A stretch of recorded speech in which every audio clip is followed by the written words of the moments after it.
to the Committee on Legal Affairs in relation to the decision by the INTA Committee to enter interinstitutional negotiations pursuant to Rule 72, paragraph 1, announced at the opening of the session last Monday, the 9th of February. I have received no request for a vote in Parliament by members or political groups reaching at least the medium threshold. The committee may therefore start negotiations.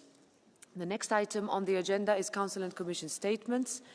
Urgent actions to revive EU competitiveness, deepen the EU single market and reduce the cost of living, from the Draghi report to reality. We start with the Council. I give the floor to the Deputy Minister for European Affairs of the Cyprus Presidency, Marilena Rauna.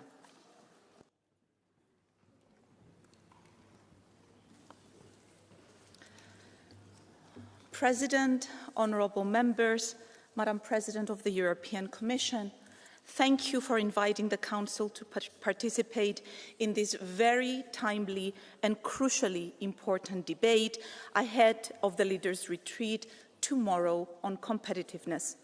Cyprus assumed the presidency at a time of increased unpredictability and rising geopolitical and economic tensions. Boosting European competitiveness is vital. It is the cornerstone of our economic growth, social progress, and long-term sustainable prosperity. And it is a prerequisite for European independence and a key priority for the Cyprus presidency that has placed European strategic autonomy at the heart of its actions as the necessary next step in European integration. The pressure is mounting both externally and internally. Externally, it is mainly through weaponizing dependencies. Internally, we face the pressure that comes from the fragmentation of the single market and its barriers, both at national and EU levels. It is therefore vital to act boldly and to act now. The Union has proven that it can rise to the occasion at times of challenge and transform them into opportunity. Since the fundamental reports by Enrico Letta and Mario Draghi in 2024 on the single market and competitiveness, respectively, work has been done, significant work on competitiveness. Simplification, the omnibus packages, the competitiveness compass, the single market strategy, the clean industrial deal, together with its action plans for strategic industries, including the European Steel and Metals Action Plan, the European Chemicals Industry Action Plan, and the Industrial Action Plan for the European automotive sector and affordable energy. All provide an actionable roadmap towards a resilient and competitive Europe that must now be implemented without delay. The work on competitiveness and strategic resilience must continue with decisiveness. The EU has every possibility to be competitive. Strengthening our single market is vital. Europe must deliver, and we very much look forward to tomorrow's exchange at the informal readers' retreat on the strategies for the way forward. One thing is clear. All single market barriers, and in particular the terrible 10, the most problematic ones, must be removed without delay, alongside the delivery of concrete actions which will lower the energy costs for households and businesses alike. This is the way to help our companies attract more investment and ensure at the same time social cohesion. The single market strategy provides guidance to dismantle internal barriers and deliver a truly integrated energy market, and we shall spare no effort to follow it. In today's global race, completing the internal market is not enough anymore. We have to recognize that Europe's strength remains in its unity. We must therefore be more ambitious, reinforce our common policy areas, and strive to deepen the single market. And we must give our businesses the opportunity to scale up and operate according to the same rules within the single market. We therefore look with great interest to the Commission's upcoming proposal on the 28th regime. At the same time, a simpler regulatory environment with less administrative, regulatory and reporting burdens for businesses, in particular the SMEs, which are the backbone of our economies and which fully safeguards the integrity of the single market, is essential to strengthening EU's competitiveness, attracting foreign investments, supporting our businesses, and at the same time fostering innovation. As Council Presidency, one of our top priorities is to deliver results on the omnibus packages, working closely with the European Parliament. At the same time, operating across the EU based on the same rules will require enhanced labour mobility. It is key to address labour shortages and skills gaps. And to foster mobility, we must also tackle the pressing housing issues. We therefore welcome the Commission's European Affordable Housing Plan. Actions to provide affordable and sustainable housing for all, enable investment and increase the supply of affordable housing, and this is a key priority for the Presidency and a necessary component of social cohesion across our Union. Because economic strength and social fairness go hand in hand. This is the European way. Thank you very much. Thank you very much, Minister Rauna. And now for the European Commission, its President Ursula von der Leyen.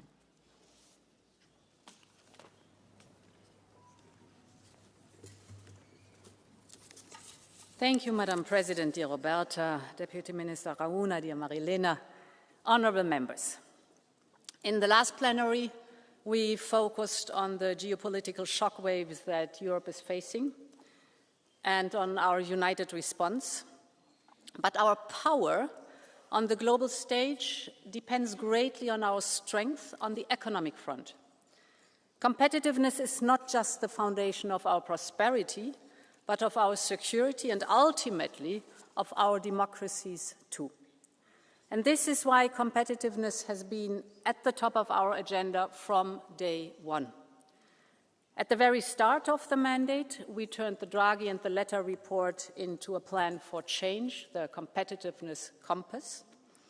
And since then, it's been a year of action, with the Clean Industrial Deal, AI factories and gigafactories, 5 new trade deals, 10 simplification omnibuses, the grids package, tailor-made action plans for the automotive, steel and chemical industries, the Savings and Investment Union, the greatest surge in defence investment in our history with SAFE and the Roadmap 2030, and so much more.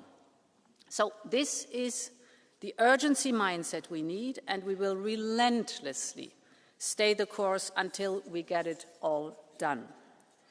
Today, I would like to focus on progress and next steps in 3 key areas. First is trade, the second is the single market, and the third topic is simplification. To the first topic, trade. A competitive Europe can only be an independent Europe. And today, dependencies are at risk to become weapons of coercion. Therefore, we must eliminate the bottlenecks in our most strategic value chains. And we can do this by stepping up production in Europe and by expanding our network of reliable partners. And this is why trade is so important. We must be laser-focused on opening growth opportunities and new markets to our companies. We need more rules-based, reliable trade with like-minded partners.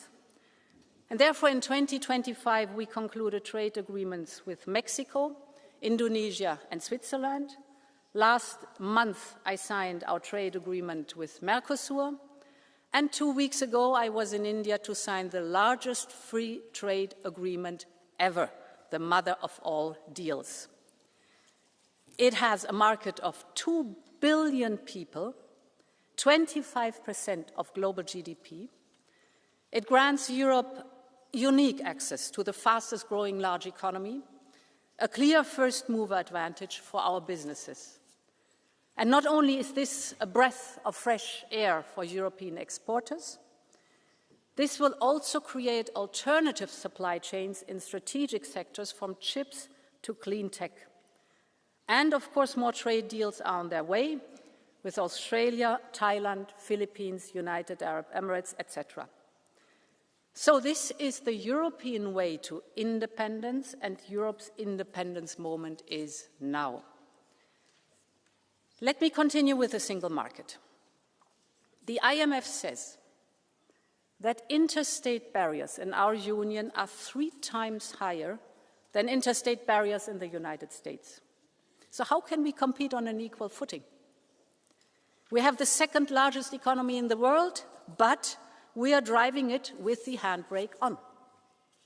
And the good news is this can be fixed. But we need single-minded focus on the single market, and we need to tear down barriers one by one.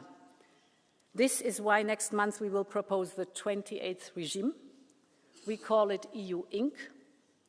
It is a single and simple set of rules that will apply seamlessly all over our union, so that businesses can operate across member states much more easily. Our entrepreneurs will be able to register a company in any member state within 48 hours, fully online. EU Inc. will ease access to finance in the startup and scale-up phases. EU Inc. enables smooth cross-border operations, and it will allow rapid wind-down if a company fails. So this is the speed we need, and this is Europe made easy. And the same is true for the capital markets. Let me take the US example again. One financial system, one capital market, and a handful of other financial centers. Here in Europe, we don't only have 27 different financial systems, each with its own supervisor, but also more than 300 trading venues across our union. Honourable members, this is fragmentation on steroids. We need one large, deep and liquid capital market, and this is the goal of our Savings and Investment Union. We have made proposals on market integration now and supervision, and now we need you to get them over the finish line. Our companies need capital right now, so let's get it done this year.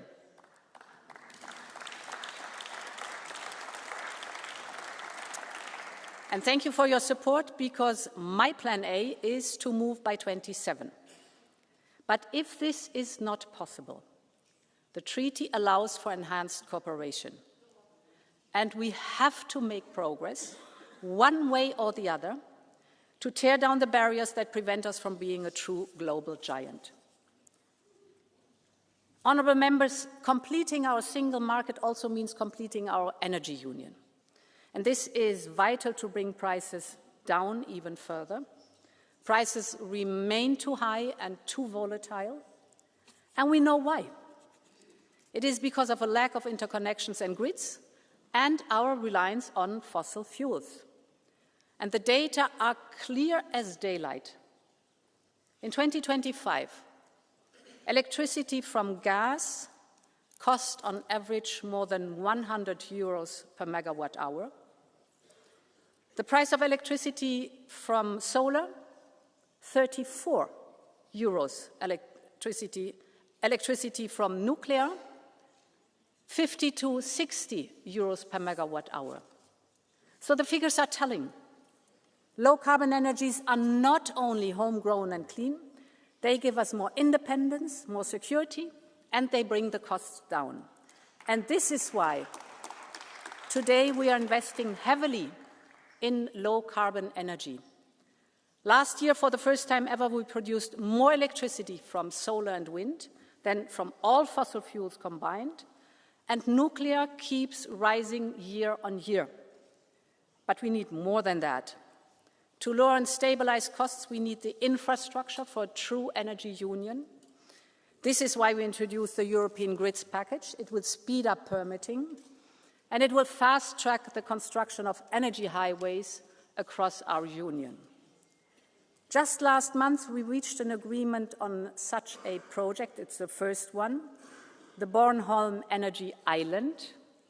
It will create a new bridge between Denmark and Germany, connecting both countries, to 3 gigawatts of offshore energy, wind energy.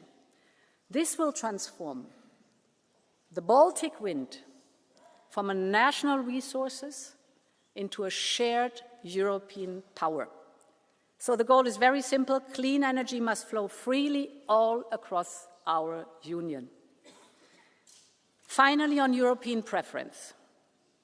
I believe in strategic sectors, European preference is a necessary instrument, an instrument that will contribute to strengthen Europe's own production base. It can help create lead markets in those sectors and support the scaling up of European production capabilities. But I want to be very clear, it is a fine line to walk. There's not one size fits all, and this is why every proposal must be underpinned by robust economic analysis and be in line with our international obligations. Honourable members, in all of this, in the single market, we must be driven by the greatest sense of urgency. We need a clear timetable and everyone's commitment to get things done. And this is why we need a joint single market roadmap to be fulfilled, completed by 2028. I will propose that, together with the Parliament and the Council, we endorse such kind of a roadmap at the March European Council. It will include a commitment to swiftly adopt some key proposals, all by the end of next year, because time is of the essence. Honourable members, my final point is simplification. We know why it is vital. European companies tell us they spend almost as much on bureaucracy as on research and development. This cannot be. We have made simplification a core focus, and in 1 year we have delivered more than in the previous decade. We have already proposed to slash bureaucratic costs from companies by 15 billion euros every year, but all omnibuses must reach their destination. But we don't only have to look at the omnibuses and the European level, we must also look at the national level. There is too much gold plating.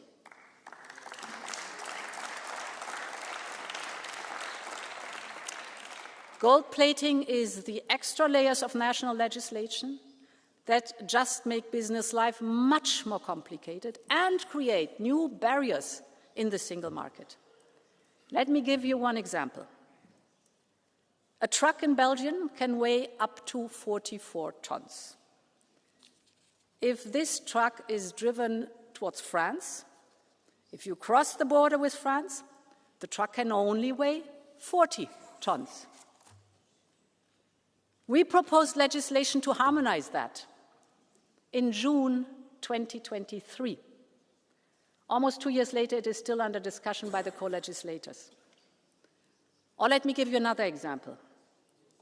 Shipping waste from one member state to another member state should be efficient, quick, and easy.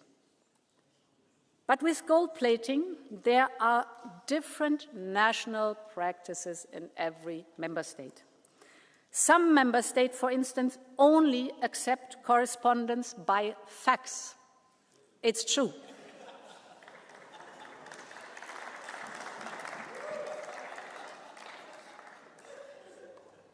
So it can take several months for traders to get green light from the authorities, depending on the different rules in the different member states.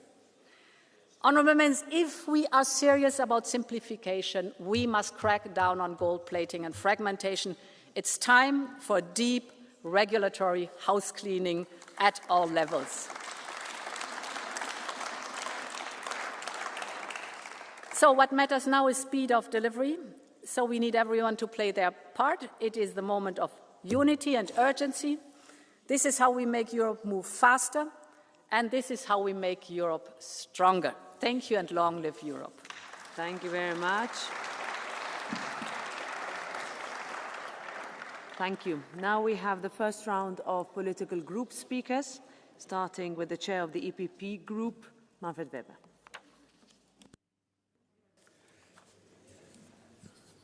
Es ist dringlich. It is very urgent. The factories are on fire in European industry. Deindustrialization is underway on our continent. So this summit comes at the right time. Now we need to put our foot down. If you look at the facts, then you could see that Apple's stock market valuation is the same as all German companies added together. In terms of artificial intelligence investments, the USA is investing 6 times as much as the EU. And over the last 50 years, 6 companies have been founded that are now worth billions, trillions even. And not a single European company has been founded with a similar level of development. We are losing time. Now is the time for us to improve our competitiveness. The first issue is to remove the limitations.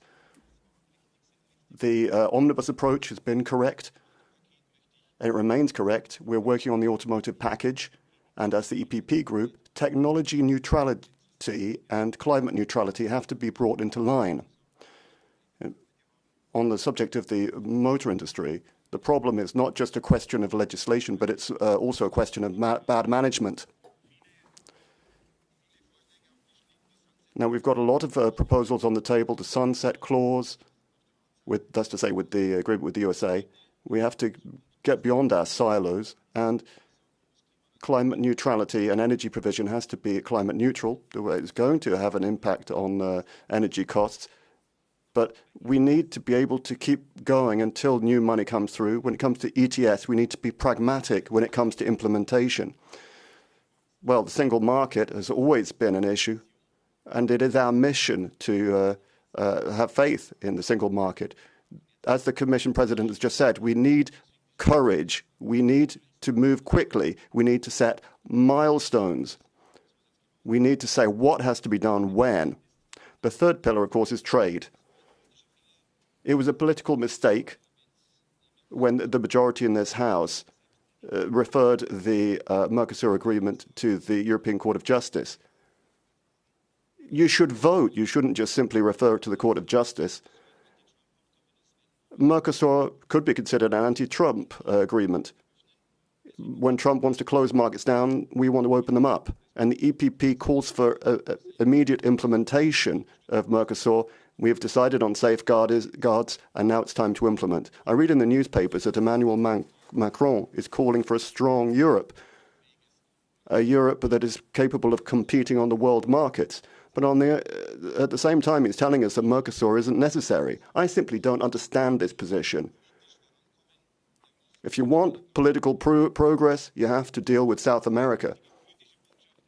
And not least, the political message is that we have the potential, we have capital, we have 26 million entrepreneurs, we've got 80 trillion euros of GDP, we've got good infrastructure, and now we just need the political will to make our union competitive.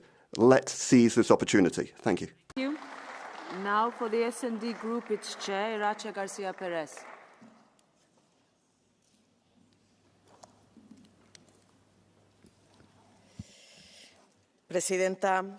Madam President, when we talk about competitiveness today, we are not talking about some abstract concept or some trendy catchword. We are talking about the real lives of millions of Europeans, of people who are working harder than ever and yet who feel every day that they are slipping back a little more. Because while productivity has increased for decades, wages have not kept pace, because today in the European Union more than 8% of people in work are at risk of poverty, because since 2015 the price of housing has gone up by 63%, making access to housing a genuine social emergency. and because in the depths of winter, more than 9% of our citizens cannot afford to heat their houses. So, to put it bluntly, a Europe that is suffering is not a competitive Europe. We all hope to improve competitiveness, of course we do, but not as an end in itself, but as a way to improve people's lives.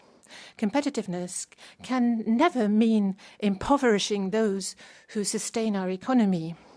So I want to be very clear, Ms. van der Leyen, Europe will not compete by reducing salaries or eroding social rights. That is not economic strength. That is structural vulnerability.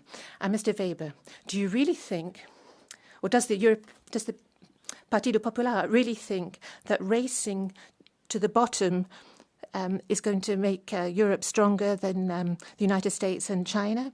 Do you think that deregulating at top speed with the omnibus packages are going to make us more competitive? We have a different answer. We say being competitive is not being cheaper, but being better.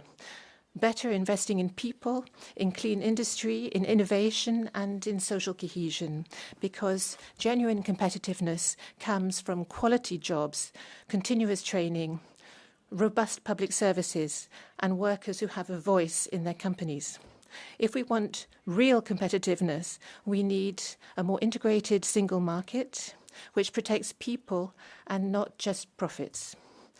A Green Deal as the engine of growth and sovereignty, a key for reducing our dependence on others and for reducing the cost of energy for families and businesses, and an ambitious European industrial policy with a genuine Made in Europe approach in strategic sectors, solid supply chains, and public procurement that rewards quality, decent employment and sustainability, and not just the lowest price.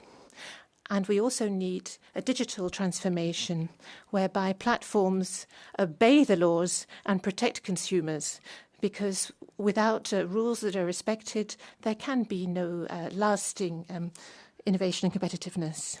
The Draghi report clearly recognises that the European Union needs to invest at least 800 billion euros per year to sustain its economic and social model.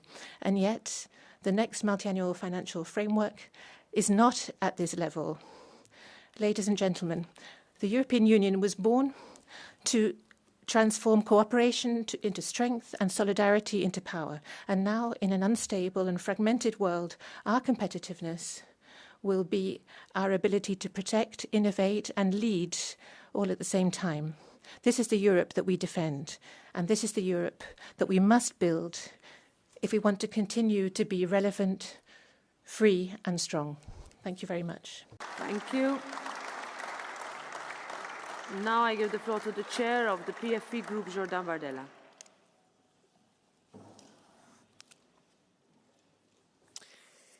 Merci, Madame. Thank you very much, Madam President. Colleagues, today, a truth is out there that no one can deny. Europe talks like a power, but it lives like a continent in decline. While Brussels holds summits and has strategies and slogans, our factories are closing, our engineers are going away, and our supply chains are being delocalized. Europe is no longer in a position to prepare for the future. What it's doing is organizing its own exit from industrial history. Climate policy has turned into religion. You made energy more expensive. You've suffocated our companies under rules. You've opened our doors wide to powers that themselves ferociously protect their industries. The Green Deal, for millions of Europeans, has become the symbol of an organized fall. More imports, less jobs, more dependency, more Chinese products. So the final result is as follows. 300 billion euros a year leave our continent to finance Chinese industry. Europe is in a stranglehold. In the West, it has technological dependency on the US. In the East, industrial dependency on China. And in the middle, a European Union that is bureaucratic and is pursuing the same recipes that have brought us into this dead end. This is an admission. This is an admission that you have imposed unbearable rules on our industry, that you have been accelerating the economic backsliding of the continent. Europe is becoming a simple open market without any capacity for innovation or autonomy, a Europe that depends on what other people decide. That is the true face of the model that you have built up. If Europe wants to survive in the world that's coming to us, then we need to set immediate targets, suspend the Green Deal to give freedom to our companies, protect our strategic markets with economic patriotism, and let's have no fears in financing our strategic independence. There's no sovereignty without growth, no future in submission and servitude. The floor now to the co-chair of the ECR group, Nicola Procaccini. Grazie. Thank you very much, President, Madam von der Leyen. The debate today presents us with a reality, which is something that we've stated as conservatives for years.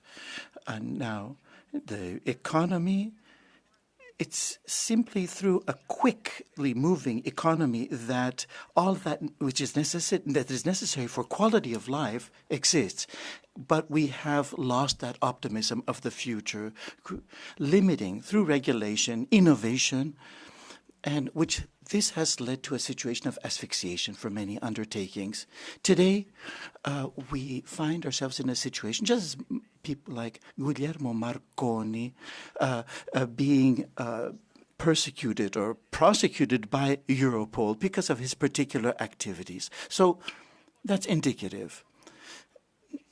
We are intoxicated with ideologies. We've lost a lot of ground because of this on the world stage. And there are so many different studies about this. It's important to move from analysis to action, to be able to move forward quickly and with efficacy as well. We have to get rid of those particular things that have kept us tied hand and foot so that we can move forward and on the front of competitiveness and innovation as well.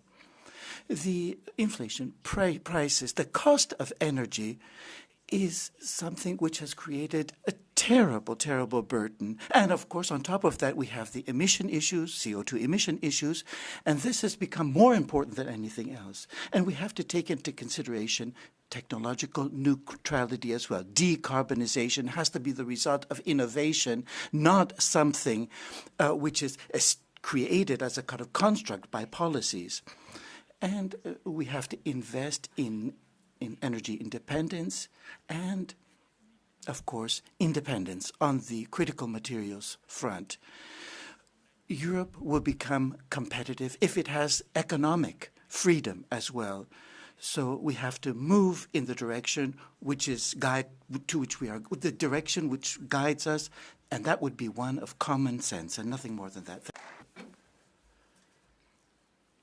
Thank you, Madam President, Madam Minister, colleagues. Once again, we are talking about Europe's competitiveness. This must be about the 5th time we've had a debate on competitiveness in this Parliament's mandate, and we keep on saying we are too slow, we need to do more. Colleagues, just imagine we have moved in the last 6 months from implementing 11% to 15% of the Draghi report's recommendations, and yet we know that we are losing ground. We are seeing other countries getting ahead of us. Our heads of state and government are now going to go into a huddle to discuss all of this, and that's a very good thing. But we have to make progress. We have to speed up. You know that on the road to improving competitiveness, Renew will always be backing you. We have addressed a letter to President Antonio Costa in which we set out 3 of our main expectations, and these are fundamental for our competitiveness. First of all, we must mobilize European savings to be invested in competitiveness. We need to invest in our energy sovereignty with affordable, clean and safe energy. And thirdly, we need to invest. We need to invest massively in strategic technologies such as artificial intelligence,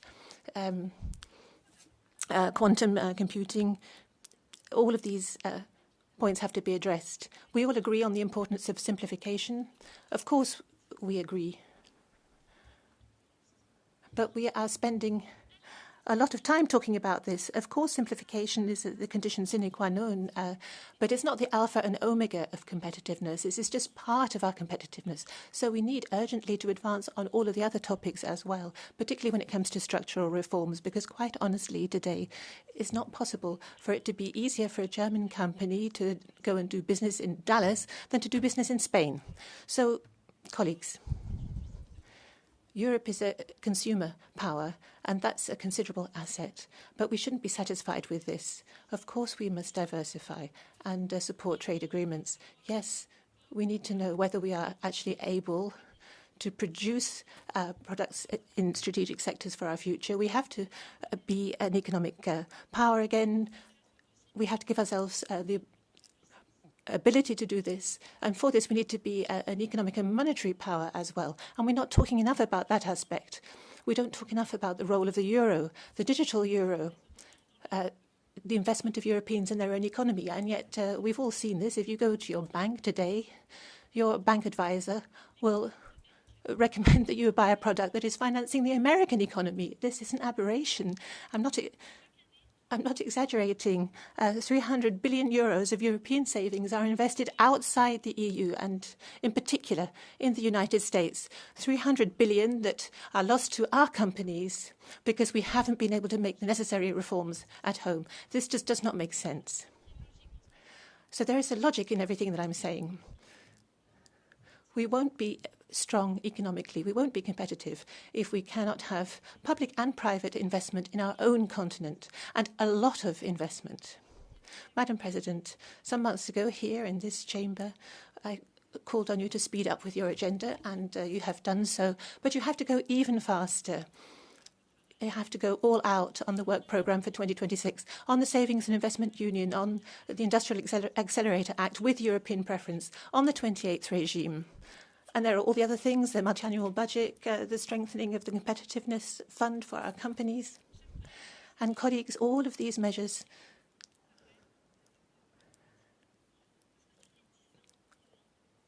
we should have adopted them 10 years ago at least.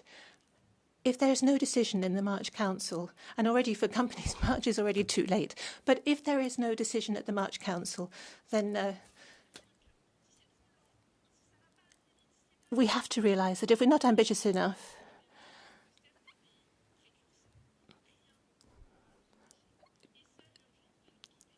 we have to be guided by a sense of urgency, because what we are going through at the moment is a kind of an economic COVID. We know that it's possible. We saw it this week with Ukraine with a 90 billion loan. We have to move forward in this way. If we can't do it all together, then some of us need to move forward, those who are willing. So the time for reflection is over. The time for action is now. Now, the co-chair of the Greens Group, Bas Eickhout. Thank you very much. It's timely that the EU leaders come together tomorrow. In the current unstable geopolitical environment, we need a strong Europe more than ever. And in that, let's not be naive on Donald Trump, on his agenda. He wants to destabilize Europe economically, he wants to divide us, and he wants to help the far right into power. So we need strong, united leadership from Europe and a powerful response. And that's where the surprises come. If I read the non-papers of Merz and Meloni, or some of the books of Bart de Wever, thinking that deregulation is the answer. Deregulation plays into Trump's cards. It's a Trumpist threat to European unity, deeply dividing Europe one omnibus at a time. And deregulation, it's a race to the bottom where we will never, ever defeat the United States. What we need to talk about is the investment gap. That is the problem. And there also deregulation is not helping. Be aware, the investment gap that Draghi said Europe has is 750 to 800 billion euros per year. The ECB last year increased our investment gap and saying it's 1,200 billion euros per year. You said it yourself, the 10 omnibuses all together are bringing us a saving of up to 15 billion euros per year. 15 billion euros per year. This means only 1%. It's time we start talking about the 99% and stop being so focused on this 1%. Closing the investment gap is what we need to do. It's necessary if we want a Europe that is independent of autocrats with a strong green industry that can compete with China and the US.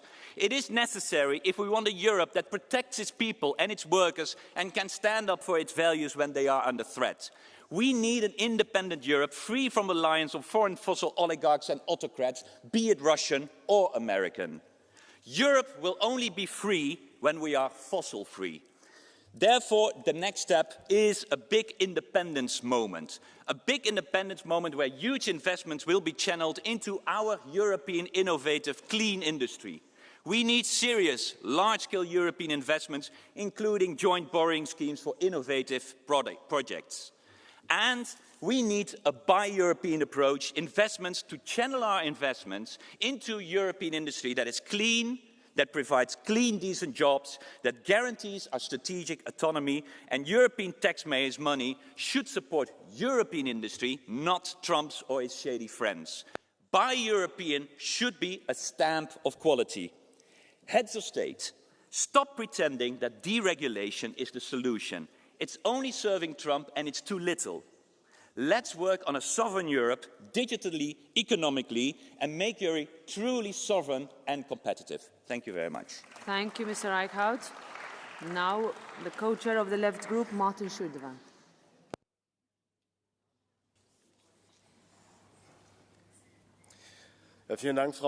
Thank you very much, Madam President, Mrs. von der Leyen. Well, I was hoping that your speech would be a bit more of an honest snapshot of the situation. Quite often it seems like you just hear slogans, but for years now the European economy has barely been growing, poverty has been on the increase. We're supposed to be engaging in a digital and sustainable transition, trying to preserve the jobs of Europe's millions of workers. Europe needs to invest massively unless it wants to use its economic power to fall behind in technological terms and face social difficulties. So it seems that the recipe is to deregulate, cut back, and engage in this harmless-sounding omnibuses. But this is an attack on our social standards, on our data protection, and our environmental standards. It seems that there's only money for the defense industry. Public money is being pushed into the private sector. The shareholders are looking forward to it, rubbing their hands. But entrepreneurs no longer have to follow their due diligence requirements. So this doesn't seem to be an answer to our social and economic problems. It's no answer to the geopolitical changes that we see before us. These policies are an attack on the welfare state, on our working population. They have to face high rents, high food prices. Energy is barely affordable. So if we don't want to play along, we are pushed into the edges and marginalized. You're basically calling for a two-speed Europe. I don't understand. You want to set the pace, but whenever Donald Trump pops up, that it seems that Europe ends up being divided. Public investment in industry and jobs, in affordable housing, in the health sector, digital industries as well. That's what we should be doing, just as China has done. Then we need to also be working on improving social justice. And finally, people's lives might actually get better at the end. And now the chair of the ESN Group, René Ast.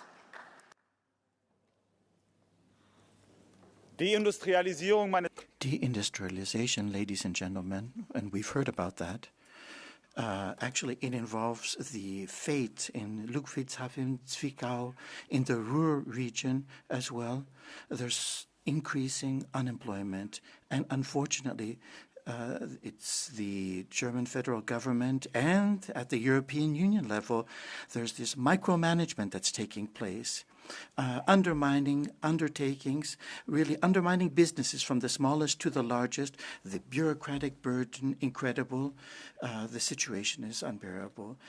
In Europe and Germany, we have all the possibilities to become successful. We have talent, and we have the courage, if you like, of our undertakings as well. And irrespective of all these impediments, they're moving forward courageously in order to maintain things as good as possible. We have the conditions for investment gaps in Germany and in Europe to close those as well. But we have to free this continent from bureaucracy and from green ideology as well. In order to fill these particular gaps, we need major loan programs. We have to create this space as a place that's attractive for investment and development as well. New forms of energy, nuclear energy. If we get rid of that through the Green Deal, ladies and gentlemen, we are really, really condemning our continent to no progress at all. Thank you. 1.5 minutes. Ladies and gentlemen, it might be a little bit of a strange expression, but sometimes I feel that the President of the European Commission is the only man in the room. I mean, what we talk about is, and I'm looking to the Council on Thursday, we need a deepening of the European market. We don't have to repair. We don't have to repeat what we had been formulating in the trenches. We don't have to go to these black and white things. I mean, looking to the Greens, I mean, deregulation, a boo word. I mean, we want to build Brit, and we have to have simplification, otherwise we are not going to build Brit. Looking to the socialists, is competition shattering the social model? No, but the unions fear you, because the unions ask us for jobs and competitiveness and not for ideology. And looking to the Council, we had been always strong when we, in the 90s, we had been delivering on our economy by the common market. But the common market is the free flow of goods, services, and capital. And it works just for goods. It doesn't work for services, and it doesn't work for capital. So in a way, all what we do, repair, budgets, deregulation, is all repairing. If we would agree, independently from the United States, Trump's, and so, if we would agree to deepening this market, that would be the biggest contribution to the European economy. And I ask the Council not to be ideological, national, hesitant. We have to get our knees together. We have to deepen the market and not repair, and not to ask for obscure made in Europe, not to ask for more subsidies, not to ask for fear of deregulation. We have to go to the substance. Thank you very much. I give the floor now to Mohammed Shahim. 1 minute. So, in a world where energy, supply chain and access to raw materials can be weaponized, economic dependencies are no longer harmless. Strategic autonomy powered by a clean, sustainable economy has become a condition for our sovereignty, security and competitiveness. That is why, for us, decarbonization policies stay a cornerstone for our independence. They're a cornerstone for a genuine European freedom deal. Competitiveness does not simply mean red tape.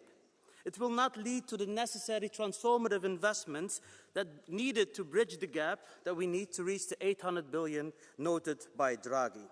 I urge you all to reread what Draghi and Letta have stated. We need a stronger and more integrated single market. We need to transform our economy, look beyond the red tape to innovate and thrive. And after Draghi and Letta and the Antwerp Declaration and the Budapest Declaration and many, many more, I'm asking you, we should stop talking the talk and start walking the walk. Because, my friends, let me be very clear, cutting the red tape for competitiveness will not cut it. Thank you. Now, Kinga Gál, 2 minutes. Tisztelt elnök asszony, mindenki az európai... Madam President, everybody is speaking about the decline of European competitiveness. However, they are usually silent about the main reason for this, high energy prices. The nosediving of European competitiveness will not stop until European companies have to pay several times more for energy than their global competitors. Brussels, using its ideology-driven decisions, is only making the situation worse. Let's take, for example, the regulation on phasing out Russian energy. This will further increase energy prices, and it jeopardizes the energy security of Central European countries. Energy supply is a physical issue, not an ideological one for us. What is more, the wishes of the member states most affected are ignored when the rules of the game are being rewritten.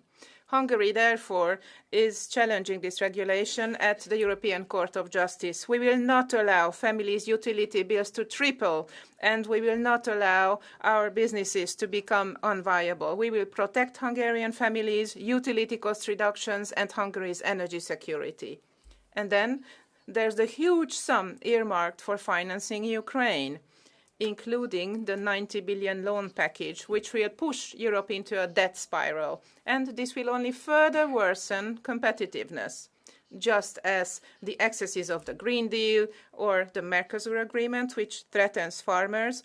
These only add to the problem.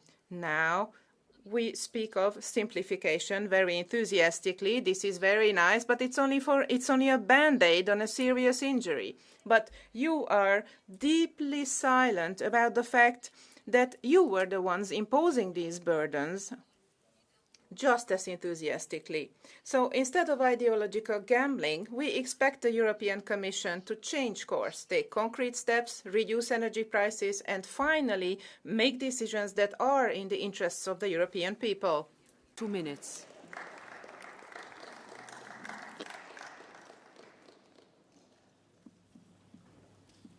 Dziękuję, pani przewodnicząca. Thank you very much, President. Well, I heard here that the way to solve European problems was to regulate more instead of deregulating. That's what the Greens told us. The last time we had this implemented was when Brezhnev came to Poland in communist times. That's your ideas. Why is Europe weak? The key word here is competition. There is no development without competition. Draghi report, electricity is 2-3 times more expensive than in the US. Gas up to 5 times more expensive. Energy-intensive industrial production is falling in Europe. Why? Because our energy is cheaper. Well, the key word is competition. You've destroyed competition in favor of the Green Deal. If Europe were so great with cheap energy, we would have won on a free market. It's the same thing as with freedom of speech. There is no freedom of speech without a free market of ideas. You don't want criticism of the Green Deal. You want to shut down everything. You wanted to make digital platforms exclude inconvenient to you contents. This is your idea about competition. So there is no free market if you want to ban competition wherever you can. So no competition on the energy market. The effect, energy is up to 3 times more expensive. No competition on the market of ideas. The effect, millions of Europeans are excluded. Millions do not identify with the EU. Abuse of power, cancellation of elections. You have reached the impossible. In Poland, the most Euro-enthusiastic country, in this country, the number of Eurosceptics has grown up to 5 times. People want a regular, normal market with cheap energy. Your idea is that the world is going to burn. Well, if you have good arguments, you will win in the discussion on a free market of ideas. So what we need is true freedom as it was at the beginning when the EU was the strongest. Freedom, more freedom. Thank you. Now for 2 minutes, João Coutinho de Figueiredo. Thank you, Madam President, Commissioner, President of the Council. The Draghi message is clear, was clear. Europe is losing ground on growth, on productivity and on innovation. So President Costa does well to convene leaders for urgent talks about competitiveness and does well to invite Mario Draghi and Enrico Letta to be there. Let's hope their presence serves as a wake-up call. Let's hope that it can be agreed as some urgent action. Because the truth is, 18 months after the Draghi report, its implementation is painfully slow. According to the European Policy Innovation Council, over 60% of the 383 Draghi recommendations are basically untouched. And those include most of the important reforms that would truly help European growth. In fact, we have little to no progress to show in crucial reforms such as the reform of the single market, the reform of state aid rules, the capital markets union, and the liberation of energy policy from national politics. So, because Renew is serious about reforming Europe, we reaffirm our three main priorities set out in a letter we sent to the Council. On these, we must have clear and actionable conclusions tomorrow and the upcoming Council in March. First, Savings and Investment Union. Europe has huge savings and tiny investment, which is absurd. Time to end fragmentation and eliminate barriers, have a single strong supervisors. We need private capital financing Europe's future, not sleeping in bank accounts. Second, the issue of energy sovereignty. Affordable, clean, secure energy. A real single energy market with integrated grids, more storage and less. Reduce our technological dependence on things like AI, cloud computing or cybersecurity. Europe must stop outsourcing its digital future. But please, please do this without falling into the protectionist trap of those who think every sector is strategic. It's just not true. So it's time to act quickly, but it's also time to act smartly. Thank you very much. Thank you very much. Now, Diana Ribaihiner. 1 minute. Thank you, Madam President. In order to promote competitiveness and avoid the need for unanimity, we're proposing a two-speed Europe. And let me say something about two speeds. We think about regional trains and high-speed trains. In Catalonia, we've got a network of regional trains that transport about 500,000 people every day. They're old and slow trains, and the service comes to a halt every time it rains. The failure of the state to invest is stealing time from people who get to work, school, or the doctor late. And this is to be compared with the high-speed trains that seem to function connecting cities. But we cannot have a two-speed Europe that leaves workers, families and regions on the sidelines as the losers. This plan has to be pragmatic federalism of the sort that Mario Draghi talks about. Anderson, 1 minute. Arvoisa puheenjohtaja. President, the Commission has made a historic mistake in reducing the whole issue of competitiveness to a deregulation agenda. At the same time, the Commission has concentrated on deregulation. It has failed to address the most important problems facing European competitiveness. Where are the initiatives for big investments needed in Europe? Where are the measures to safeguard our digital sovereignty? Instead, the Commission is backing down, lowering the bar in the green economy, where we could have had a competitive advantage. Above all, Europeans do not want deregulation driven by the interests of big companies in their deregulation. They want real solutions to the cost of living crisis. Europeans must have enough money to live in their everyday life. That is at the heart of all competitiveness. For this reason, we need to increase our social housing production, strengthen collective bargaining agreements, and reduce energy prices through investments in renewable energies. There's still time to change course. Thank you. 1 minute. Ms. von der Leyen, Mr. Šefčovič, it's because of you that Europe is collapsing. Ms. von der Leyen, I listened carefully to what you said. You're like an old radio. You repeat the same thing. Green Deal, sanctions, Green Deal, regulation. Do you even have an idea about how much money European citizens and companies have to pay for expensive energy? The Draghi report was published a year and a half ago. A year and a half ago, you started talking about the catastrophic collapse of European economy. And in all this time, in China, they started constructing 15 new nuclear power plants. What did the European Commission do? What did Ms. von der Leyen do? She cut us off from cheap energy from the East and Via the Green Deal, she liquidated many European companies. This is the real reason for expensive energy in Europe. Without any changes, we cannot talk about improving our competitiveness, because cheap energy is the basis. So please understand this and stop hurting and damaging our companies and our citizens. Thank you. There's a blue card by Mr. Zipper. Do you accept it? Yes, please.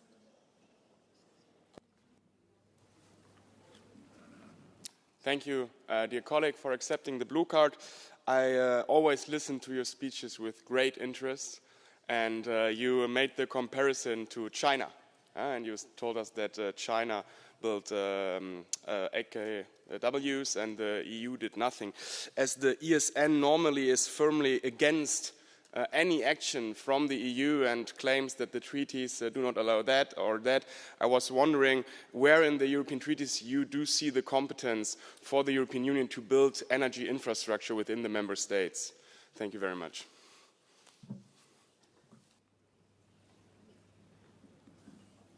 Thank you for the question, dear colleague, but I will follow up what Mr. Yaki said. We do not need more regulations, as it was proposed by the Greens or our left-wing colleagues. We do need more deregulations, real freedom for economy, as it was before Lisbon Treaty, where when the European states, European citizens were freely allowed to do their business without foolish European regulations, which make their lives much more complicated. And that's it. Thank you very much. Our next speaker is colleague Yoncheva.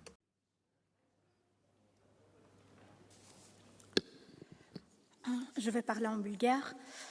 Уважаеми колеги. Colleagues, the slow growth in the European Union erodes its ability to reduce inequalities, and Bulgaria is particularly badly affected.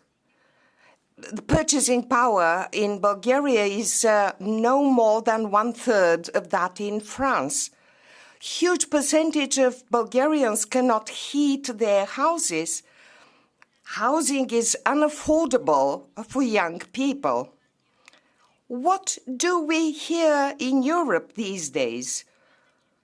Some ideas float in the air that we need federalism. This is an admission of failure of the approach that's been used so far. It will mean that everything will be put in a single pot, and it will be farmers, industries, citizens that will have to compete for the money put into this single pot. We can achieve results different. Well, thank you very much. Our next speaker is colleague Arias Echeverria. Thank you. Thank you very much, President. Commissioner, the welfare that we're enjoying, stability, welfare, and prosperity, which has characterized the European Union, is under threat right now. We find ourselves with a very uncomfortable reality. The project that we've built depends on our will to be able to move forward in the future. With these challenges, we ought to provide solutions, and the single market is the implement. With a market of 450 million consumers, that's our strength, undoubtedly. Or the most important thing is the single market. It is the cornerstone of our strength as well. But we have a lack of joint will, and for that reason, we have to revisit this. And particularly, we have to look at the protectionism of member states. 25 different regulatory frameworks and national legislation creates a huge bureaucratic burden for SMEs, for companies as well. 333 years of single market. Once again, we're returning to those issues which have been impediments in the past, but we have to be very speedy right now. The world stage right now and the situation that prevails is a moment that we ought to really act in a concerted fashion. We need simple regulation implemented on an equal footing by all, and we have to push forward with innovation. our SMEs have to be part of all of this as well. Research, talent, all of these things are absolutely key in order to protect our consumers. This is relevant particularly for the youngest because they want a future which isn't full of doubt and isn't shadowed by uncertainty. So thus we must move together concertedly. Thank you. By Mrs. van den Berg. Mrs. van den Berg, Renew. Yes, thank you very much. Dear colleague. Just a minute, wait, please. Do you need a translation or are you okay with? Yes. Okay. Dear colleague, when we talk about the single market, of course we can agree. You have to give him a moment of time until he switches to Spanish, please. Okay? Okay. When we talk about the single market, of course, we can immediately agree. When we talk about the simplification agenda, we can agree. But can we also agree on that the free market alone is not enough anymore to protect Europe? Can we agree that we need a European preference? If we look at China with their Made in China policy, they made sure that our car industry moved to China. If we look at the US, where they, with their Inflation Reduction Act, they made sure that their green industries came back to the US. Should we not do the same in Europe? I would like to hear the opinion of the EPP about that. Muchas gracias. Well, thank you very much. Thank you very much for the question. And what I'd like to say above all is that the best way to allow for markets to function more effectively with this getting rid of protectionism is to strengthen the internal market. But undoubtedly, the problem is protectionism and that fragmentation with 27 different member states. And I think if we're to move forward with a single market, we need a more profound, a deeper single market. It is the response to the various problems that we confront. Thank you. Thank you very much. Our next speaker is colleague Bischoff. You have the floor. Competitiveness. The experts know that it means optimizing infrastructure, education, supporting innovation, looking at the competitiveness. Well, that's what Mr. Draghi was trying to do. If we want to keep up with the US and China, then we need European big players. We need 75 to 100 billion euros of investment per year. So what has come out so far? Nothing in terms of investment. Well, he wanted a coordinated competitiveness strategy, but what we've got so far is an intellectually poor understanding of competitiveness. And the people who create value are simply not mentioned. Mrs. von der Leyen made a speech where workers were not mentioned even once. We need good quality work if we want to be innovative. We need workers that are up to it if we want them to innovate. So that is why the omnibuses are more of an apology, because European companies and politicians don't want to take the difficult decisions. Vasconcelos. Do you accept a blue card from colleague Vasconcelos? Please. Yeah. Dear colleague, our single market has about 450 million consumers. The American market has around 350 million. So our market is pretty sizable. It's a big question how come we have dwindled in our economic growth. We know, and I wonder if you can test that a big reason for that is that SMEs struggle with administrative burden. Up to 25% of their resources is spent on administrative burden. We also know that many businesses with potential, once they start showing that potential, they are incentivized to move to the United States. So how exactly do we address the conditions that are lagging for our economic sector to keep businesses in Europe if we don't acknowledge the excess of regulation?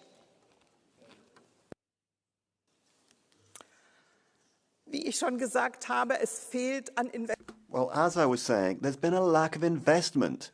What's been missing is that there are strategic sectors that need to be put in a position to work better together. We've still got gaps in our single market that we need to deepen in the area of energy and the capital markets. But what's the problem? The problem is individual member states and their national interests. The decisions for becoming more competitive are complex ones. We need to be courageous enough to really address them rather than concentrate on that individual percentages of regulation. The omnibuses that we passed so far have done nothing to improve competitiveness. Investment and innovation are the only things that can bring us forward. Vielen Dank. Als nächstes erhält das Wort der Kollege. Thank you very much. Colleague Wilimski is our next speaker. You have the floor, please, sir. Thank you, ladies and gentlemen. I'm delighted to be discussing something which is not a rainbow topic. A subject that sort of is all about Trump and Orban bashing, but a subject that is really at the heart of Europe's concerns, which is the high cost of living, a problem that can't be solved without addressing the causes of this problem, which can be identified in your policy. This began with the wave of lockdowns during the corona crisis. All of these rules and regulations that could happily be dumped. Then there was the invasion of Ukraine. The day after that, the President of the Commission flew to the US and agreed to importing much more expensive LNG to the EU from the United States instead of from Russia. So you've been putting your heads in the sand when a Ukrainian commando blew up gas pipelines. You have put the German car industry into the death zone. You have swamped industry with rules and regulations instead of respecting your one in, one out rule with regard to European regulation in order to free European companies from the weight of bureaucracy. And I think that Europe will only have a rosy future when you put an end to this policy of the bureaucratization and ideologization of politics instead of addressing people's needs. Eine Blue Card des Kollegen Clergeau. A blue card from colleague Clergeau. Do you accept it? Dann erhält als nächstes das Wort der Kollege Piperia. Colleague Piperia, our next speaker.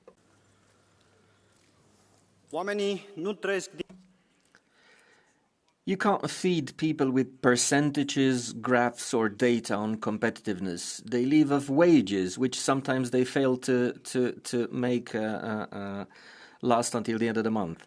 We organize emergency meetings these days to decide how we can be more competitive. But tomorrow, companies and political leaders, Merz, De Wever, Macron, von der Leyen, will get together in Antwerp for a strategic discussion on European competitiveness. We're very good when it comes to organizing summits.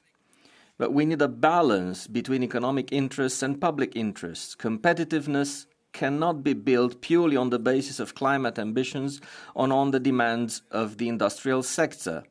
We can also not operate as a two-speed union, an idea that Mrs. von der Leyen is toying with.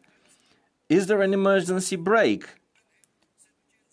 Because the EU bus is headed for a wall, 200 kilometers an hour, and the driver is drunk. Thank you. Colleague Schwab, our next speaker. Frau Präsidentin, President, Vice President, colleagues, ladies and gentlemen. Mario Draghi, in his report, he makes it very, very clear that in view of GNP, what we want to do is we want to create a situation for citizens that is acceptable, that is one where they can survive well and work well. Now, Mario Draghi is very clear. He wants very many different things: innovation, strengthening the internal market, and security, decarbonization. But I wanted to focus on internal market and innovation. That's what I want to focus on. As far as internal market, we find ourselves in a situation where there's great agreement. Some are speaking about bureaucracy and deregulation, and just as our colleague from the Liberals said, that people really feel handicapped right now because the conditions of the Commission, well, they go into such detail that there are impediments that are created. So I think it's very important to understand that in the future, civil servants of the Commission have to state clearly what the information requirement is, what the document requirement is, how can we reduce the reporting requirement in a way that would not cause problems for consumers and for users as well. I think it has to be very, very clear that this can be achieved through creating a simplification through better omnibus legislation. The Council has important responsibilities, and this particular responsibilities, unfortunately, the Council doesn't meet them. On the electronic front, for example, I think it's very, very interesting indeed, but the Council has its own positioning on this particular issue that is presented to the Parliament, and it's sent it right back. It's a proposition that came from the Parliament, so please tell the civil servants of 27 member states that it's not enough to say that what's not good or what's not there or what has to be gotten rid of. It's important to work together. Mr. Schwab, there are 2 blue cards already. One from colleague Borselaga and then from colleague Berg as well.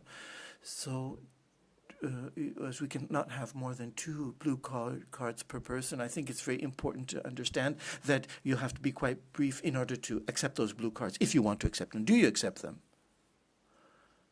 Mr. Borselaga? Yeah, excuse me that I asked this, but I simply wanted to touch upon what you mentioned. Now, you said simplification is the only thing that we must do for the internal market. What about harmonization? What would be your concrete proposal as far as harmonization in the European Union? What are the next steps that ought to be taken in order to simplify the internal market? So, colleague Borselaga, thank you very much for the question. There's a misunderstanding. I didn't say that simplification is the only thing. I think it's important to make clear that reporting, documentation, implementation, those particular requirements, they are important from the company point of view. It all has to be there, but there has to be simplification as well. But what I also would like to say is that, of course, harmonization has to be there. The Commission has made a number of different proposals on this particular front. Telecommunications, a requirement there to have a sensible digital sector that could develop smoothly. Indeed, I think it's very important to have a concrete, robust policy there and to overcome the various impediments that are presented by national governments as well on this. Colleague van den Berg.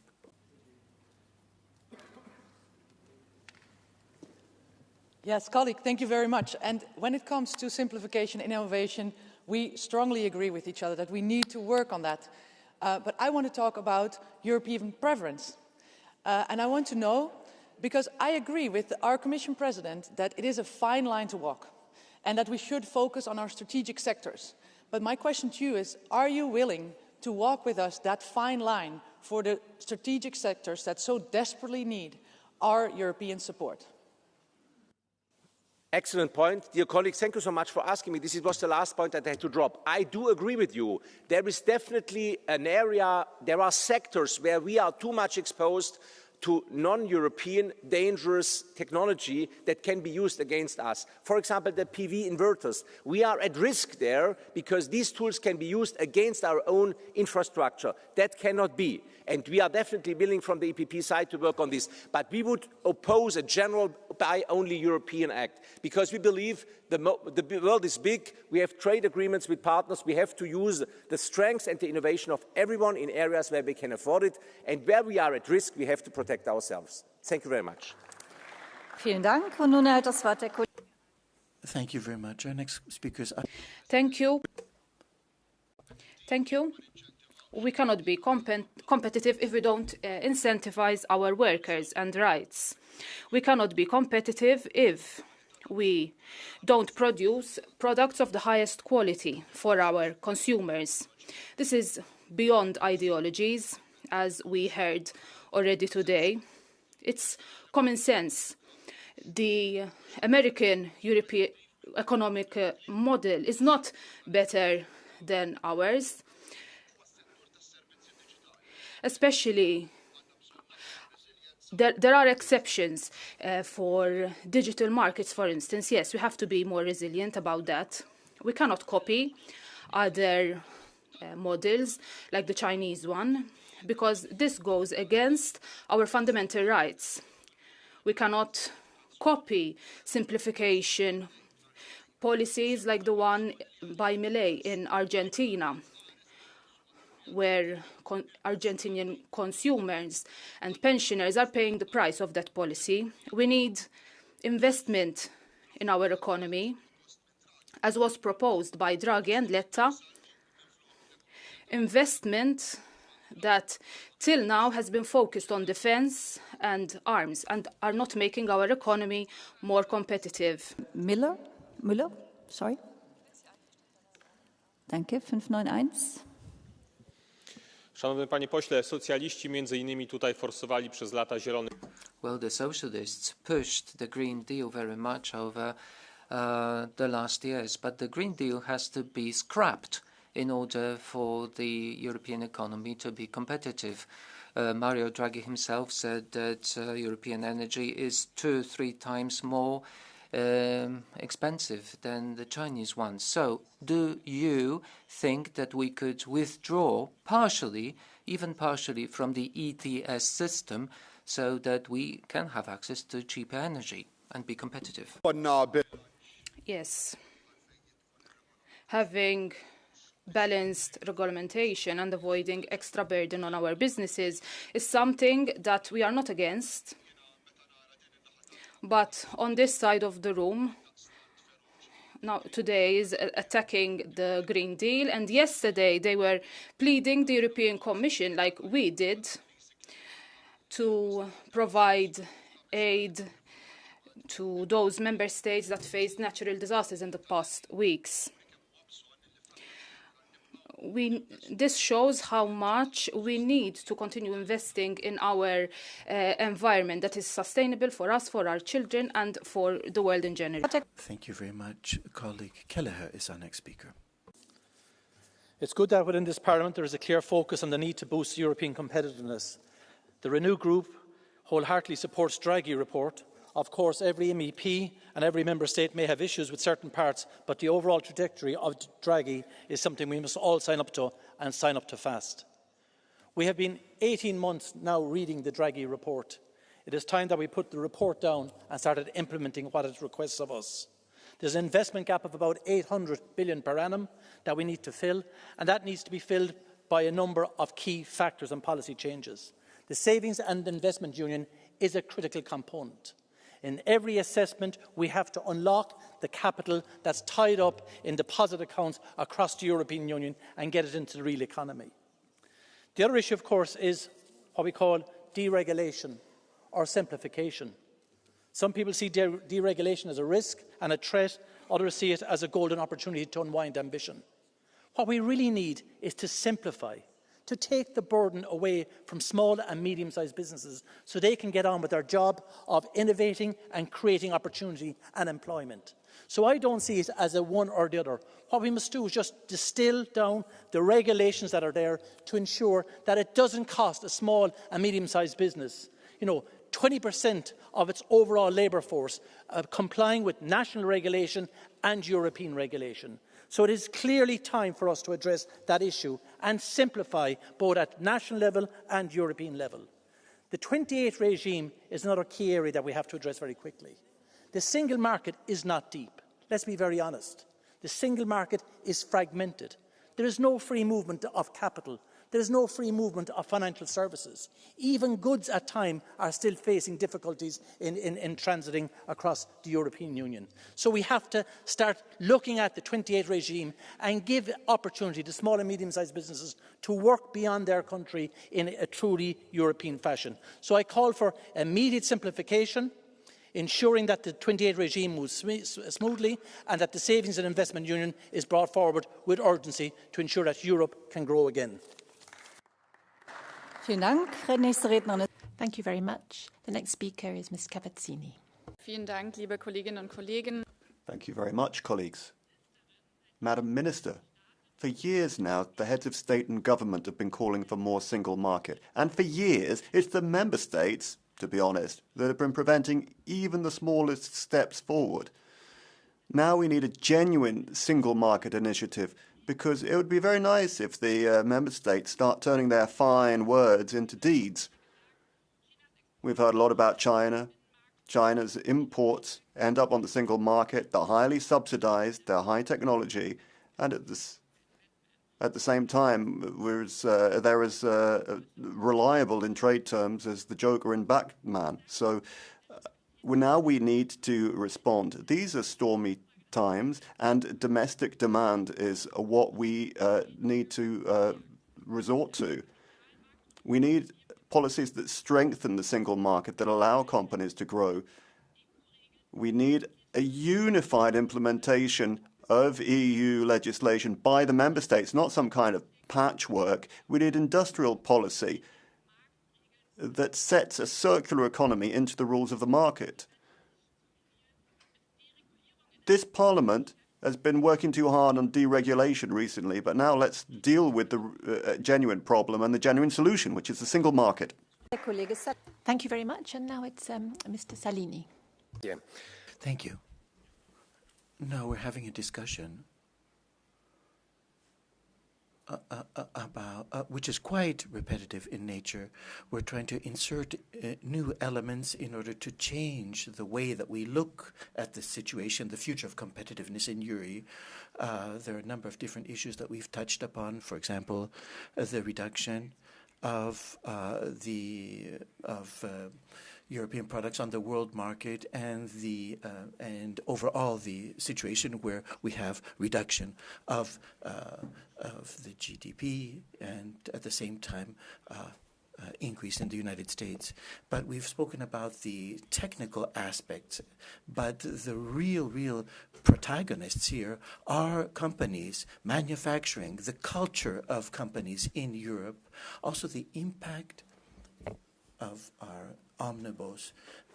We've only looked there at the direct results, but it's not just the direct results, it's the relaunching, if you like, of a culture of companies, of entrepreneurial approach, if you like, looking at the costs and look at the ways of production, electrical energy, the role that it plays there. But we didn't take into consideration something for the ETS.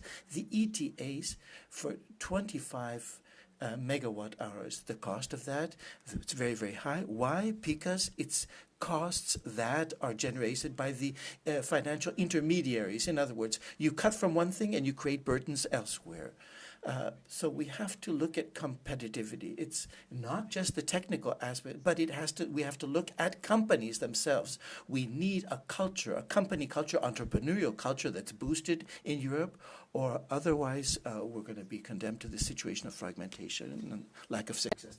Tridico. Thank you very much. Mr. Tridico has the floor.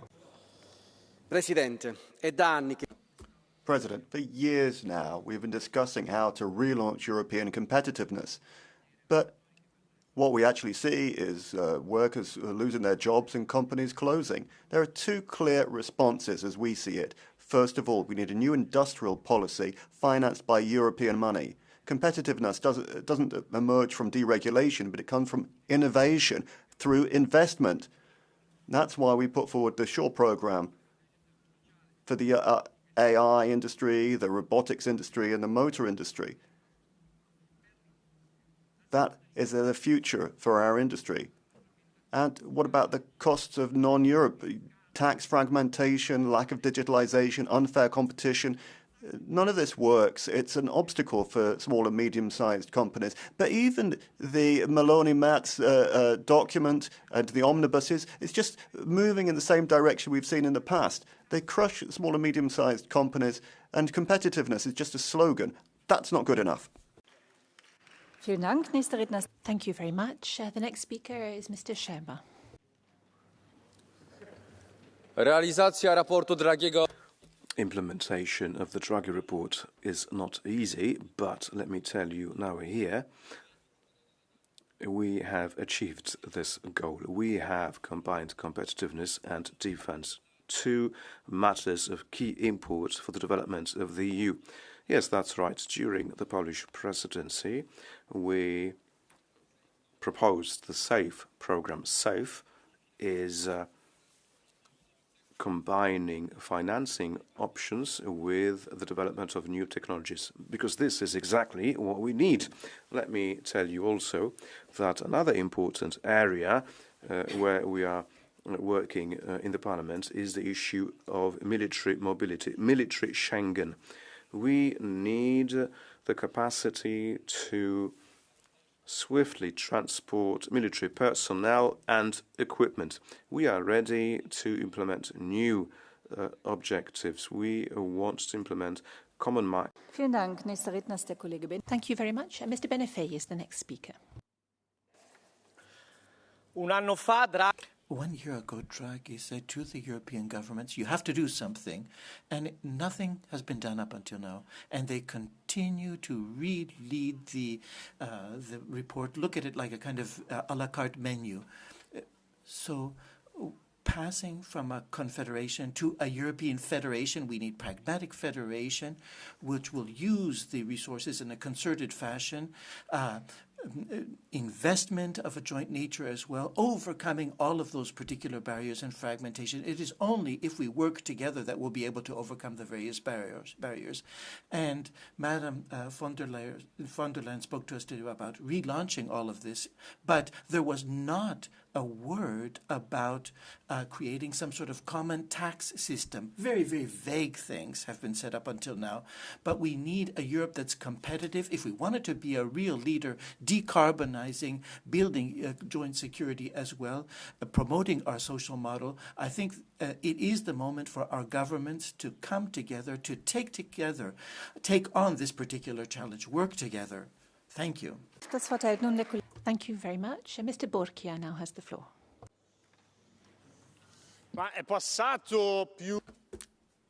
Well, more than a year has passed since the Draghi report.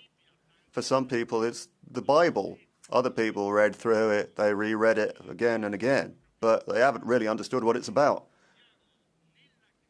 We are now in the middle of a crisis, and more than we were a year ago. China and the USA compete against us, but we're not even making much of an effort. Europe has become the world champion in self-sabotage. Workers could be as desperate as they want, but that's the situation we find ourselves in. So many of the legislative texts that are being contested now have been voted for. Some of the people in this room have been pressing the green button for it. I mean, many of these legislative texts have got guilty parties still in the room with us. Things do need to be done. In some cases are being done at the level of the European Commission. Some people are talking about the United States of Europe, though. It's not a question of just doing things. We have to do the right things. And then you have the whole issue of the cost of living, which is spiking. It seems that in Brussels, no one's interested in supporting the European economy. It seems that basically we're here managing decline. Do you accept the blue card by colleague Sieper? Platz 841, bitte Mikro. Thank you, colleague, for accepting my blue card. If I understand the interpretation correctly, you said something truly remarkable. It's not important who does the legislation. It's just important that it's good. So does that mean that you might divide from the classical patriot line that there are in fact many fields where the European Union should have the competence to regulate and not the member states? Thank you.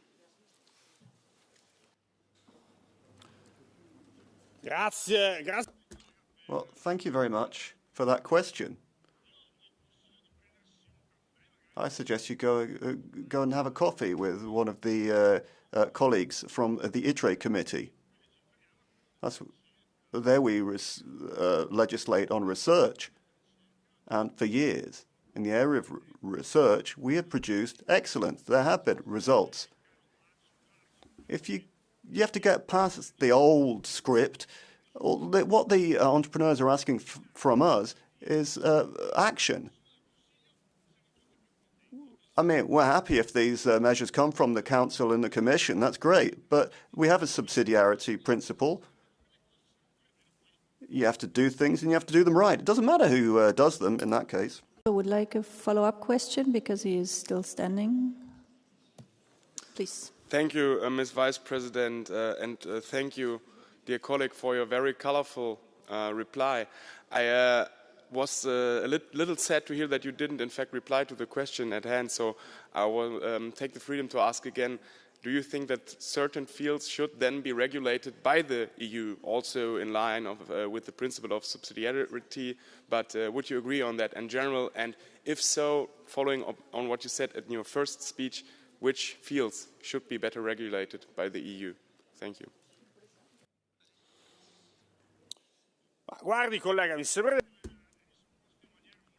Well, I think my answer was quite clear. I gave the example of research, which is part of my everyday work in this parliament. I come from the northeast of Italy. My region has developed its productive system benefiting from the single market.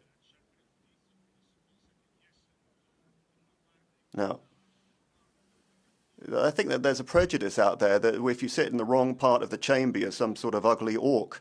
But I think what's more important is how that we can solve the situation that we find ourselves in. I mean, I'm not ideological on this. I don't mind whether things are done at the European level or the national levels, provided they're the right things. Thank you very much. Mr. Fragkos now has the floor.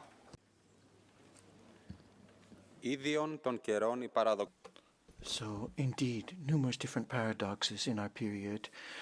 Artificial intelligence will lead many professions to a situation of unemployment. We have the employment at the importation of people from abroad as well. So we're importing people to work. The artificial intelligence is rendering people unemployed. If we have this type of, if you like, illicit trafficking, what are we speaking about? We all know young people as well who are going abroad to the United States, to East Asia as well, in order to avoid the Islamic cancer which is spreading in our universities. Do we want our civilized and cultured young people, or do we want something else? We want for the Greeks of abroad to come back home, but for that we need a new strategy to attract our own people back, independent of whether it's the first or fourth generation in the United States, for example. We want a situation where there's a strong economy, an irrational world in which we have to build a strong economy. Otherwise, we shall not survive. Thank you. The next speaker is Mr. Tibrani.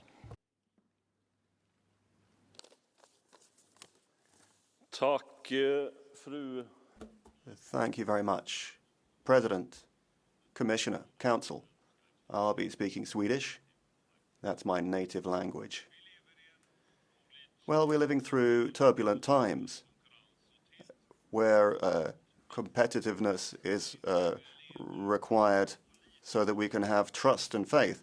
We can't build our welfare on a dependence of on either the US or China. We have to strengthen our European competitiveness from the ground up. That doesn't mean we're going to withdraw from the surrounding world. We're going to build new bridges and make new friends. But Europe has to do its own homework. 70% of exports from Sweden are to the single market. And that's where we can make the difference. Now, when it comes to a strategy as to how we move forward, well, the Commission has delivered a number of omnibuses recently, but it's not enough. Nothing has been done to support people through the cost of living crisis. Nothing has been done to strengthen competitiveness and secure jobs.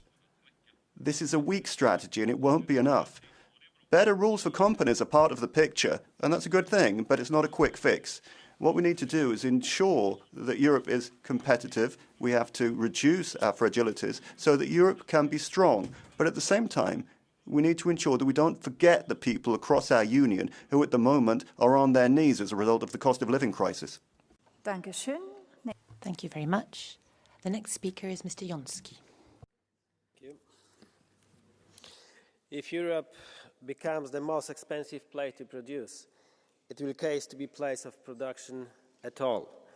And this sentence perfectly captures the moment we are in today. To be honest, I think that can be Europe, the world's greatest engine of growth, but only if competitiveness is placed at the head of decision-making. Today is not the time for diagnosis. It's time for decision. If Europe wants to regain its competitiveness, it must do three things. First, as we know in this House, reduce the energy costs. Stop. We have to stop ETS2. The second, the same standard that apply to European companies must apply to importers. Competition, yes. Non-unfair competition, no. And the third, invest in Europe through a strong competitiveness fund and simplify regulation. Europe does not have to choose between climate and the economy. It must choose a smart transition over the loss of its industrial base. Thank you. Vielen Dank. Thank you very much. And the next speaker is Ms. Laluc.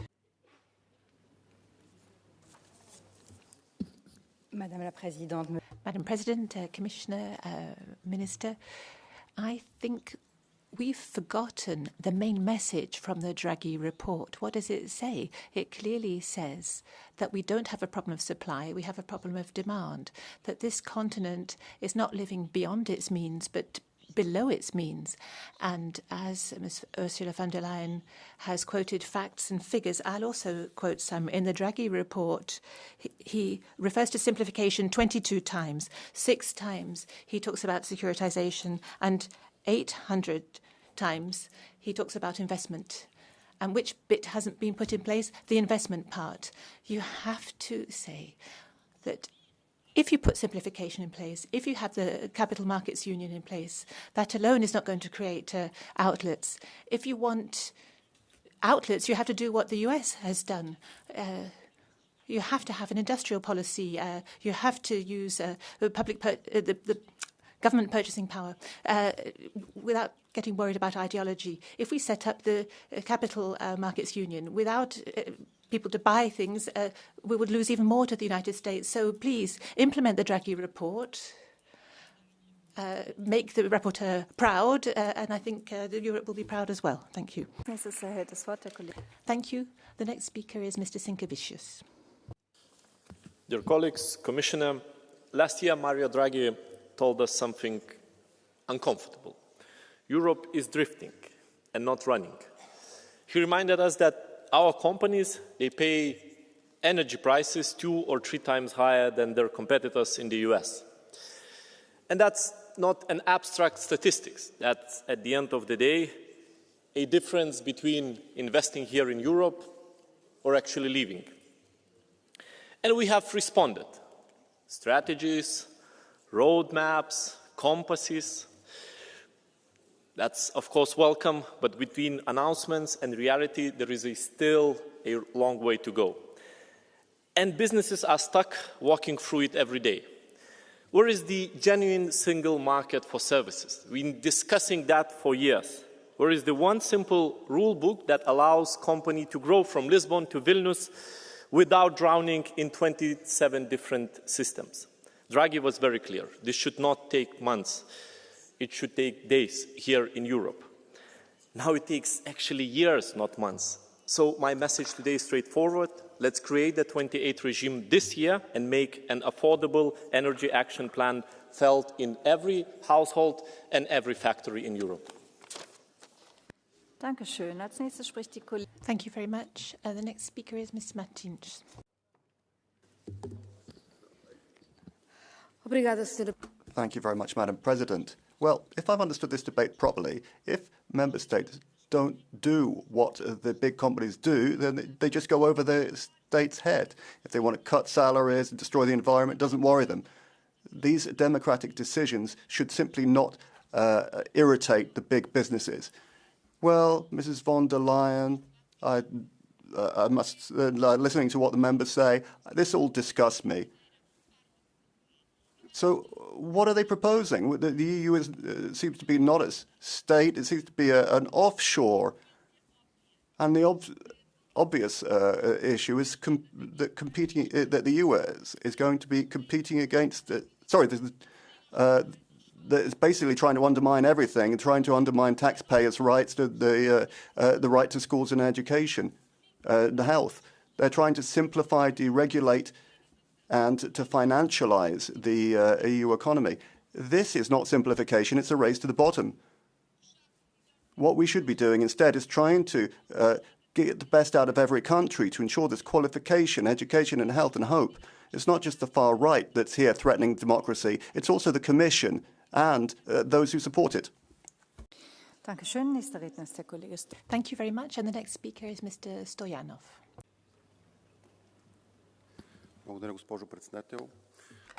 Thank you. The Draghi report is an admission of failure. The European Union is to blame for losing its competitiveness because of centralized decisions that are so far away from reality. And the most recent decisions exacerbate all the types of crises, including the demographic crisis. Regions in Bulgaria look like post-war, devastated, depopulated areas. And these demographic changes are irreversible.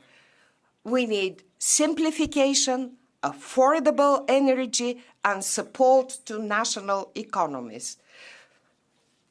Competitiveness means food prices, energy prices, everyday life for ordinary citizens. Remember that. Thank you very much.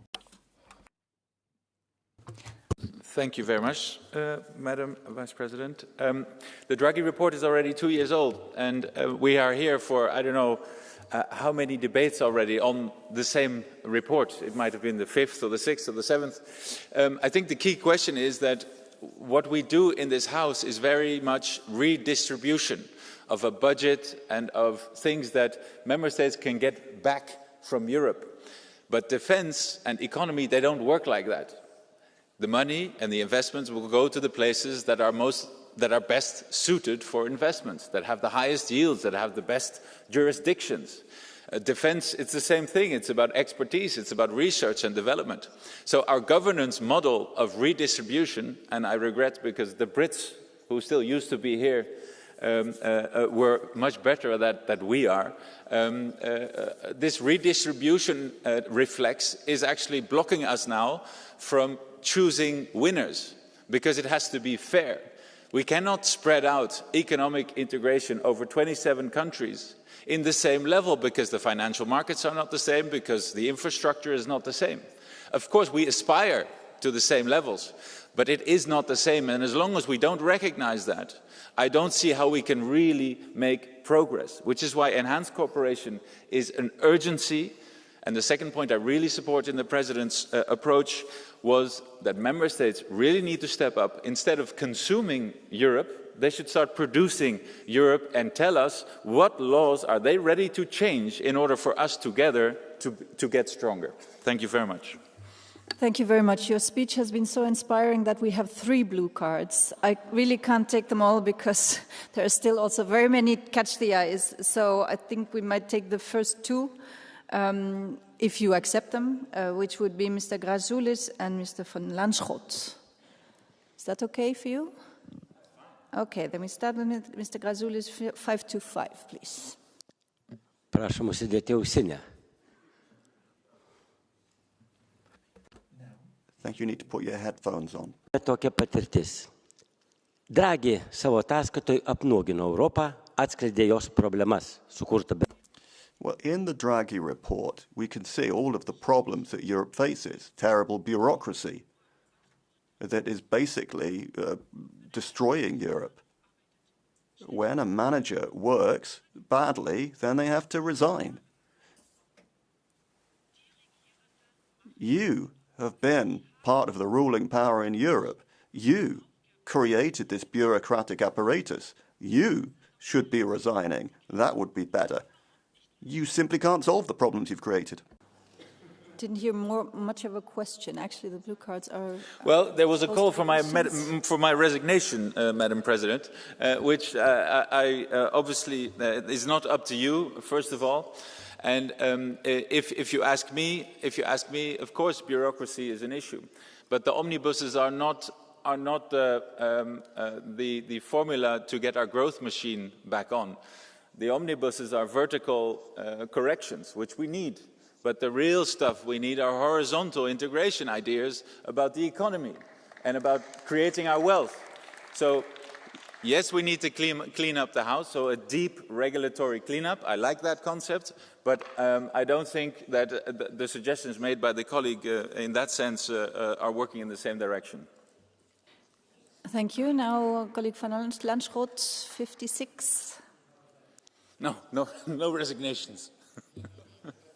I will speak in Dutch.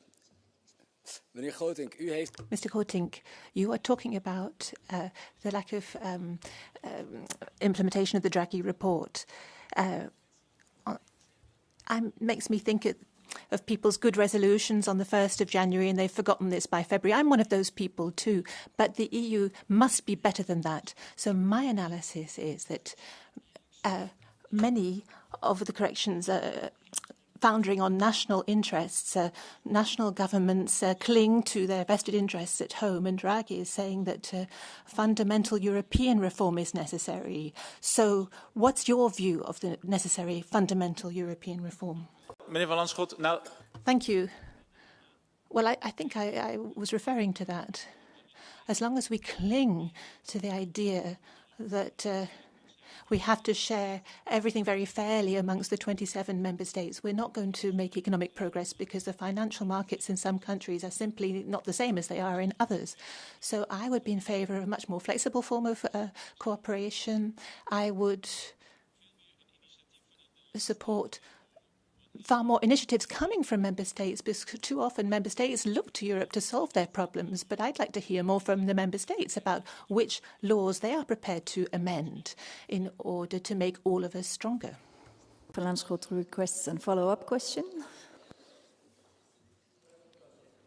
En mijn verzoek is... So my request is, can we make this more concrete? You say things have to be distributed in other ways. We can't give the same to every country. So what needs to happen in what countries? I think that in the various regions of Europe, we've got huge expertise and we can bolster that.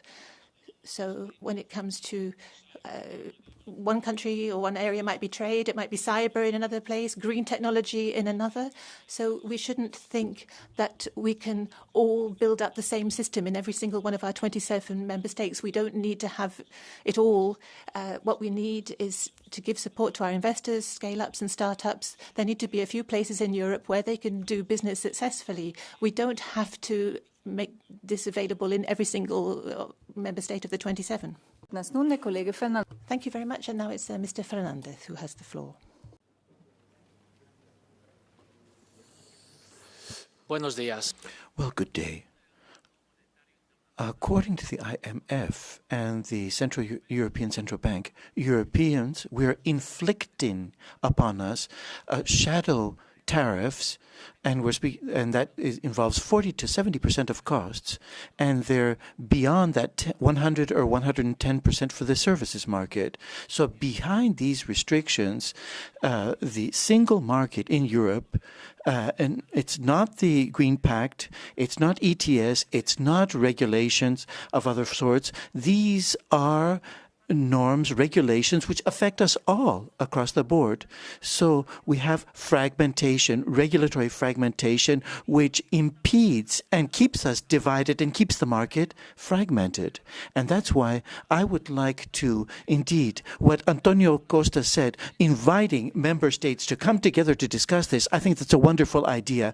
A year and a half with the Commission, we've had a discussion about how to simplify the market. It's absolutely necessary to understand that what's been done up until now has been very, very marginal as far as affecting or improving the competitiveness of the European market. So indeed, we have to move together in this newfangled fashion. Thank you. Stay to the speaking time because we have a long speakers list and we have already a quite long list for Catch the Eye. And I would like to give also those on Catch the Eye the chance to speak. So please stick to your time and I can just allow one blue card per speaker. Thank you. The floor is for Mr. Knotek. Děkuji, paní předsedající. Thank you, Madam President.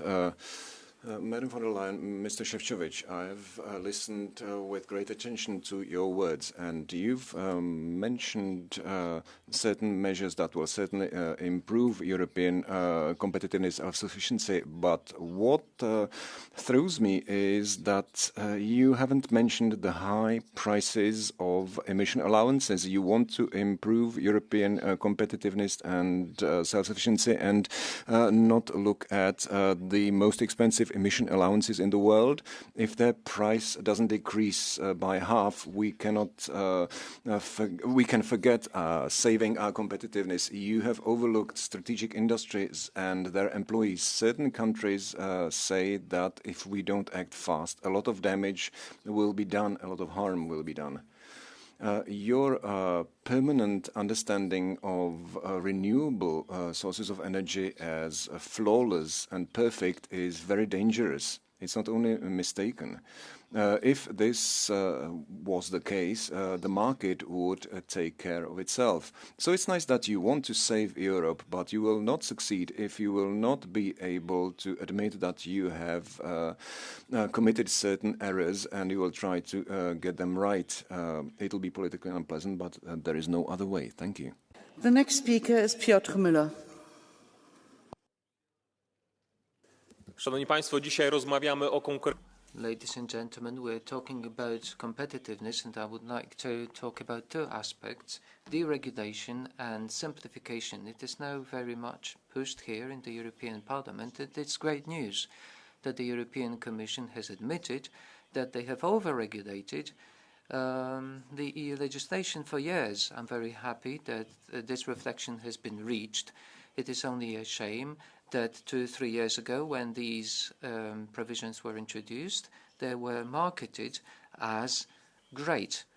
So do not be afraid of the left who is blackmailing you that it will bust the coalition if you deregulate. The second thing is energy. The Draghi report says that energy is 2-3 times more expensive than in China or the US. But yesterday you voted for the 90% reduction of CO2. Well, this will further increase energy prices. It's madness. Wake up.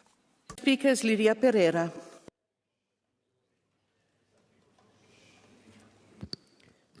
Thank you very much, Madam President. Well, the time for reports has already passed. Now it's time to decide, once and for all, will we simplify, invest and scale up, or will we fall behind? We shouldn't be losing competitiveness for a loss of talent. We need to deal with bureaucracy, fragmentation and expensive energy costs. For small and medium-sized companies, startups and scale-ups, the diagnosis is already there. They need a simplification shock. They need less of an administrative labyrinth, less paperwork, less red tape. We need more digital solutions. We need less laws, but more solutions, more income. We need a single market that works. We need companies need the single market. Mutual recognition is required seriously. We need predictable, stable rules and a report once only as a principle. Companies should not have to provide 27 different documents to do one thing. So we need a single space for capital and knowledge where investment is matched with innovation. What's important is that it should be us here in this House deciding and deciding quickly for more competitiveness. Should not be an abstract debate. It has to be an objective that we accomplish. There is a blue card from Mr. Grasulis. Do you accept it? Yeah. Mr. Grasulis. Taip. Gerbiama pranešėja. Colleague, when I was elected to the European Parliament, I was shocked by the amount of bureaucracy there is. It took me 6 months for me to employ an advisor, and it took me another 6 months to fire him. I've never seen anything like it.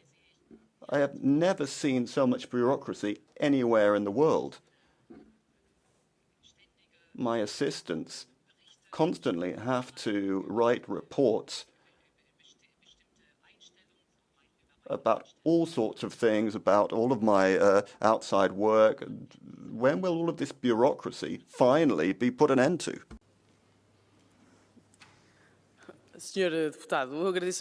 Well, thank you very much for that question. Well, what I was explaining in my speech, what we had to do, we have to take decisions, and decisions are only possible if we've got political parties who are committed to the European project and European prosperity. Sincerely and unfortunately, I don't think your political group is that interested in finding solutions to make Europe more competitive and less bureaucratic. Rather, you want to destroy Europe. Very much. The next speaker is Estelle Keulemans. Madam President, colleagues, tomorrow Antonio Costa is convening the 27 heads of state of Europe for a discussion on competitiveness. We welcome this initiative because it's a matter of urgency to work on the European Union's strategic autonomy. Today, of the 18 key industrial sectors, only one is doing better than its US or Chinese competitors. That's aircraft construction. So that's why we need a genuine European industrial strategy. This will involve, of course, ambitious investments, which are not there at the moment. Europe has to emerge from the rut and stop deregulating our social and environmental standards. It needs to stop concluding imbalanced trade agreements, but also it needs to put a stop to downward competition on energy costs. We need now to seize the opportunity to create quality jobs. We need to focus on products made in Europe with high social and environmental added value. The next speaker is Morten Løkkegaard.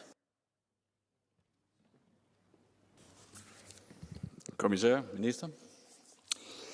Ja, vi har jo haft den her debat mange gange før. Commissioner, Minister, we've discussed this on numerous occasions, and every time I think it's in the end, it's consumers and companies that play, because no solutions are found. The Draghi report has shown us very clearly that we still find ourselves in a very, very difficult position right now. And that's why for Greens here and those from the far left, put this aside, what's the deregulation issue? It's not a whether or, it's simply clear that what we have to do, but it doesn't mean that we ought not invest or that the other wonderful ideas of the Draghi report have to be tossed aside. No, quite the opposite. I think it is really leads nowhere when we don't discuss exactly what deregulation means, when we take on board different ideologies. My solution is that we have to modernize, we have to implement, and we have to simplify. Those are the three key words here, I think. In our group, there's a task force for competitiveness. The strategies are good, but the way that we're dealing with regulation, extremely complicated. I think we have to have the courage to come to an end to the particular system that exists with regulations and with rules. We need perhaps an omnibus that would revisit this. I think we have to implement. We can put aside certain details. We have to make sure that we have what we need, the essential. I will.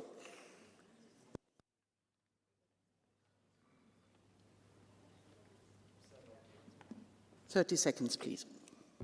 Mange tak. Morten, du siger, at det er din og... Now, Morten,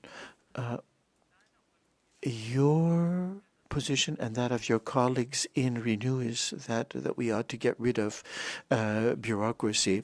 But unfortunately, the legislation that's out there was passed by Renew as well. You've been here for 15 years in the Parliament, Morten, and you've said yes to everything. Everything now, which is the cause of the problem that we have.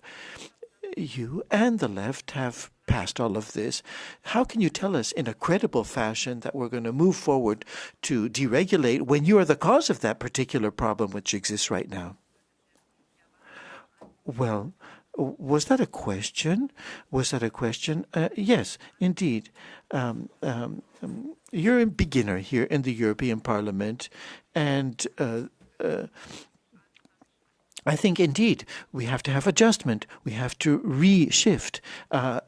Things are different, as you think. Indeed, we have put our stamp of approval on green reforms, but irrespective of that, perhaps you can think about the good that exists there, the possibilities there. Take into consideration the global stage right now, the geopolitical situation. I think, indeed, that if we're going to get rid of the mistakes that we have, it's good to revisit certain things. Yes, Morten. Yeah, we heard the warnings. We saw the writing on the wall. All of these things have been taken on board, but you're speaking about specific things. You're speaking about the global situation, but we know that our decision here the decisions we're making are going to cost jobs, and we want our jobs to be secure and safe. But one knew back then that jobs would be lost, that jobs would be eliminated in order to become competitiveness. So how do you come to terms with all of this? Now, I think indeed, well, I can't say that we knew exactly that jobs would be lost, but indeed, green policy involves the creation, I would say, of jobs. There are many in Denmark make millions because they've adopted a more green policy, environmentally friendly policy, and jobs has been created. That's my response to your particular question with regard to jobs getting lost.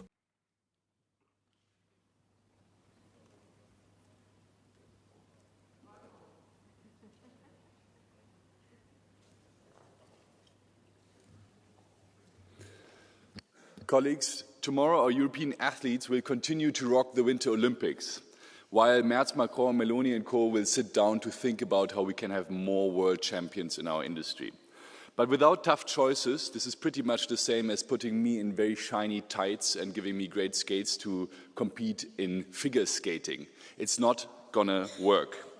Dear colleagues, if we want European champions, we need to start to invest in talent early. That means we need procurement, pension funds and savings to reach the stars of tomorrow and not the stars of yesterday. If we want more European champions, we have to invite the best talent of the world to come here, and we have to coach them to get job opportunities for them. If we want more world champions, we need the mother of all single market programs, real and radical changes that get rid of all interstate hurdles in Europe. Because, colleagues, while I very much look forward to the EU Inc., it's not going to solve all the growth hurdles our champions have when hiring talent, selling their products and services across European borders. Colleagues, there's one last cheat that we can do, which is to count all our medals together in Europe, and then we are the world champions. So I really hope that our leaders sit together to also unite the United States of Europe. Thank you. The next speaker is Raúl de la Hoz Quintano. Thank you, Madam President. Good morning. Tomorrow, another appointment for the heads of state and government in Europe, where they will certainly reiterate the diagnosis of the European economic situation, which was already set out in the Draghi report, and surely tomorrow they will agree on objectives, and we'll be talking about competitiveness as we have this morning. But let's not delude ourselves. The challenge today is the same as we had at the beginning of this mandate, which is transforming rhetoric into concrete, clear, necessary and firm action. And clearly, the words of the President of the Commission this morning are something I totally agree with. Diversification, simplification, innovation, investment, single market integration, completely agree. But today we know that simplification should cease to be something we pay lip service to, but something that we actually do. The reduction of red tape must finally get to companies who are not yet seeing it. We need to deepen the single market even further, and we know the role that we have to give to innovation. We know this, so let's do it. Let's really do it. Let's commit ourselves with energy, determination and ambition in order to try to act using all of the legal mechanisms at our disposal, including reinforced cooperation, and leaving aside the ideological prejudices of certain which are simply holding us back. So we need determination, ambition and flexibility before it is too late. Thank you. Thank you very much. The next speaker is Hannah Gedin.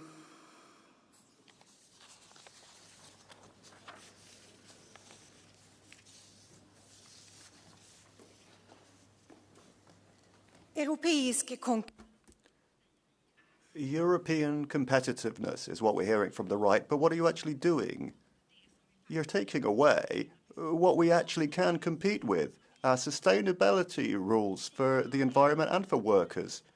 You're doing it because business lobbyists are giving you orders, like the Swedish moderates, their main negotiator, Jürgen Warborn, who is going over to the US, meeting the Trump administration and the oil industry.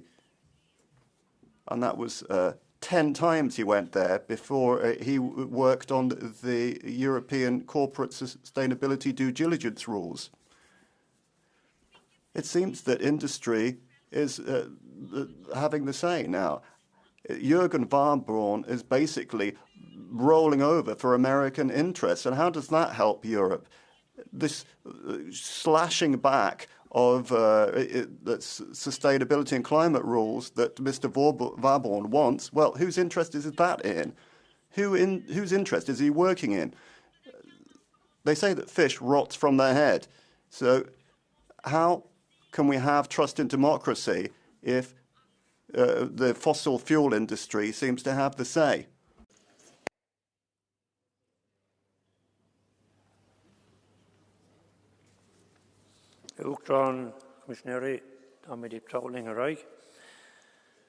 Mr. Draghi correctly identified energy prices as perhaps the most fundamental factor for European competitiveness.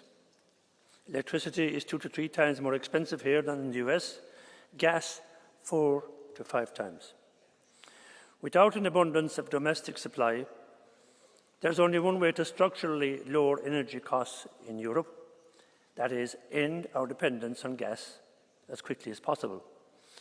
Until we do that, we do not control our own electricity prices. For competitiveness, that's a serious problem. But we are not going back to the world as we knew it before Russian tanks rolled across the Ukrainian border in February 2022.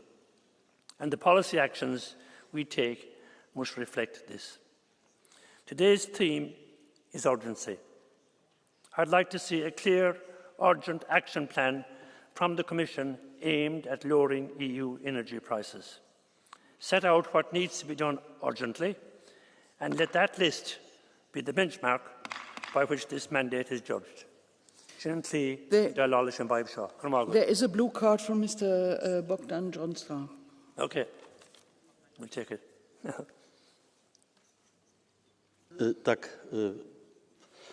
Zapytam w języku polskim. I will ask my question in Polish. You mentioned Russian tanks and the Ukrainian war that has complicated the situation in Europe. However, we are about to vote an aid package to a Belgian company that produces internal combustion engines. So we will help a company that fell because of economical reasons. Is everything to blame on the war in Ukraine, or perhaps the EU has committed serious errors and that's why the companies fail? No. Russia committed a serious error, but it also showed us that dependency on Russia for our gas supplies, as dependency on China for critical raw materials, is not good for us. But at the same time, we do have an obligation to support Ukraine because they're actually fighting our war. It has been estimated that if Russia is not curtailed, in 5 years' time, they'll have the capacity to attack Europe. Is that what we want? No. So I think the policies in relation to Ukraine, in relation to weaning ourselves off fossil fuels from Russia, is the correct one. And the sooner it happens, the better for everybody. Thank you. Margaret. The next speaker is Elisabeth Grossmann. Frau Ministerin, Herr Minister, Commissioner, President. Now, simplification. This ought to mean that sustainability and transparency will be gotten rid of. Deregulation is not a panacea. Actually, good regulation is the precondition for fair competition within the internal market, dependable chains, supply chains, and the confidence of consumers as well. We have to get rid of the various lacunae that exist. In other words, the territorial limitations that exist. The consumers in many parts of Europe are invulnerable because they are disadvantaged. They've simply lost confidence in the European Union. We have to deal with that as quickly as possible. Buy European. That ought to be applicable there with digital services as well. And the Commission ought to provide us with good examples and not communicate through X, for example, but through European networks. That would be something that I would like to request from the Commission. Thank you. Herrn Kreuz. Ja, hartelijk bedankt. Thank you very much, Madam President. First bureaucrat in the room. We're talking about how to boost European competitiveness. It is urgent. If we carry on at this rate, the only question to ask is who's going to turn off the lights. We pay 5 times more for energy than the US and China. Our companies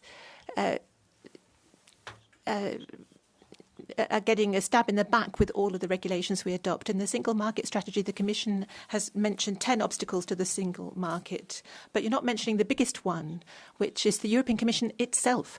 And, of course, everybody on the left of this House. Time and again, we talk about competitiveness and people jump up to think of new rules. If we really want to help Europe, the best and most urgent action would be very straightforward.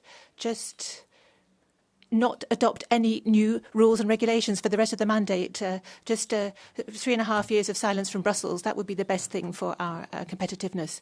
So just back up and go and leave our citizens and businesses in peace. Teresa Vivaldini.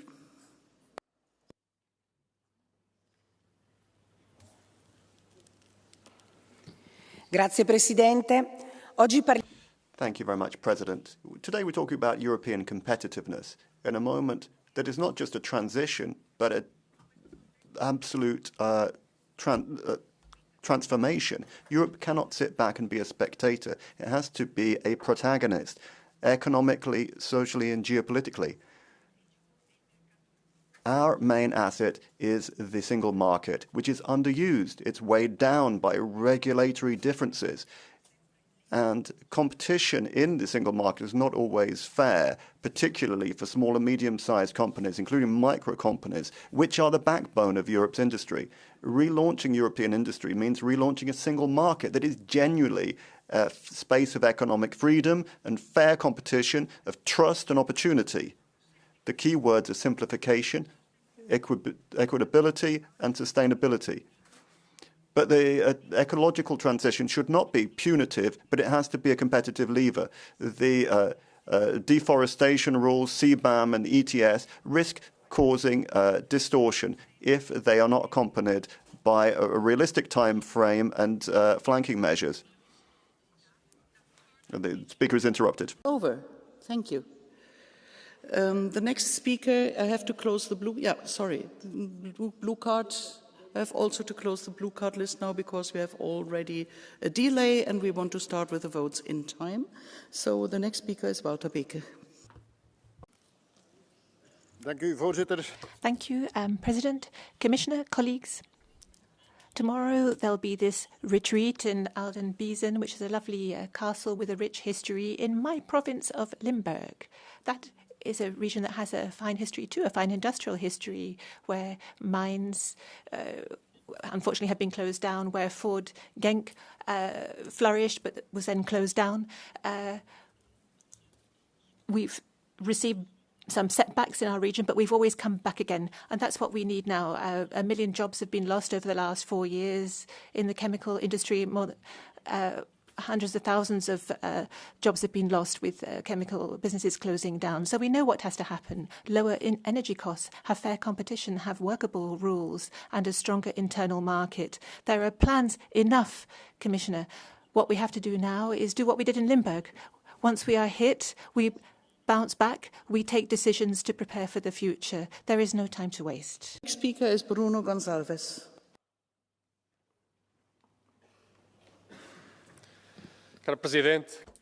President, Commissioner, 80 years ago, our continent was divided and destroyed by war. The founders of the European Union moved towards something that their predecessors had not been able to achieve. That's peace through cooperation. But it needs more than just cooperation. It needs courage and a vision. That's what Mario Draghi showed when he saved the euro, and that's what happened during the epidemic, where cooperation was the key to saving ourselves. But this is a constant struggle. As in any war, we need to have a bastion, and our bastion is the single market. We need to recover our industrial capacity and recover our competitiveness, not just for competitiveness, but to guarantee our survival. Our competitiveness cannot be built on American technology, Russian oil or Chinese manufacturing. Rather, we need to ensure that we solve our problems. We should not be putting an end to the unique story of peace in the world. Colleagues, this year the European leaders will talk competitiveness, and the pressure on our industry is real because for too long Europe has depended on cheap fossil fuels for our energy supply. Yet De Wever and Maloney, they want to go back there. They want to cut our climate standards, dismantle our laws, go back to fossil, and they claim to speak for the entire European industry, which is just false. Thousands of companies actually support decarbonization. Volvo asks for a clear green course. The CEO of Mittal said that it's thanks to CBAM, to climate policy, that they want to keep the European plants open. We don't need a crackdown on our policy. We need a crackdown on those member states that think that we will win back our competitiveness by deregulation and by playing solo. Take Draghi's message seriously. We need massive common investment. We need EU coordination. We need strategic industrial policy made in Europe. Thousands of companies support this agenda. It's time. We have no time to lose. Thank you. Thank you. The next speaker is Miroslava Nikiel.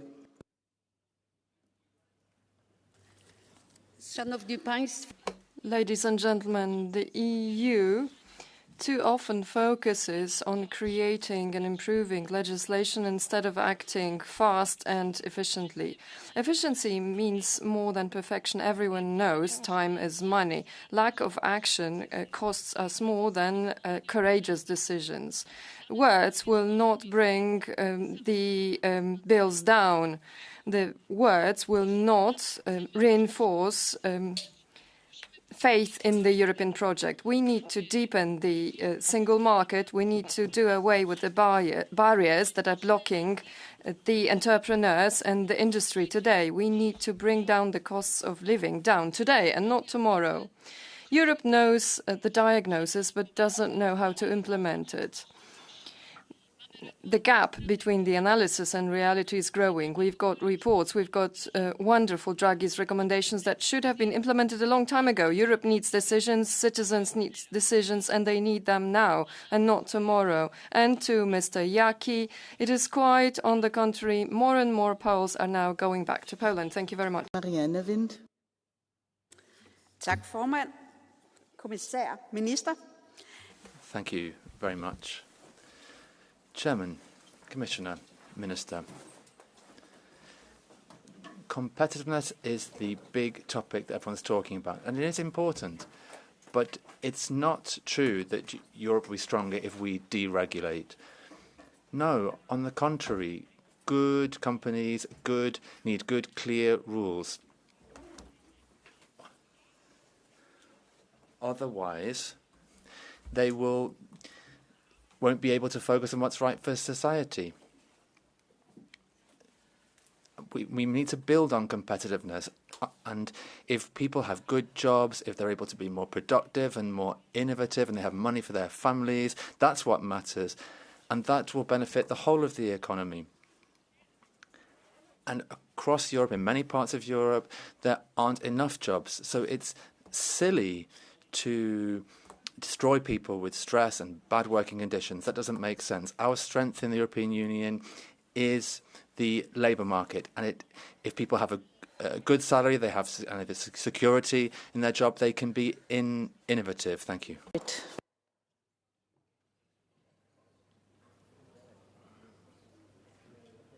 Paní předsedající, zaostávání zemí Evropské unie.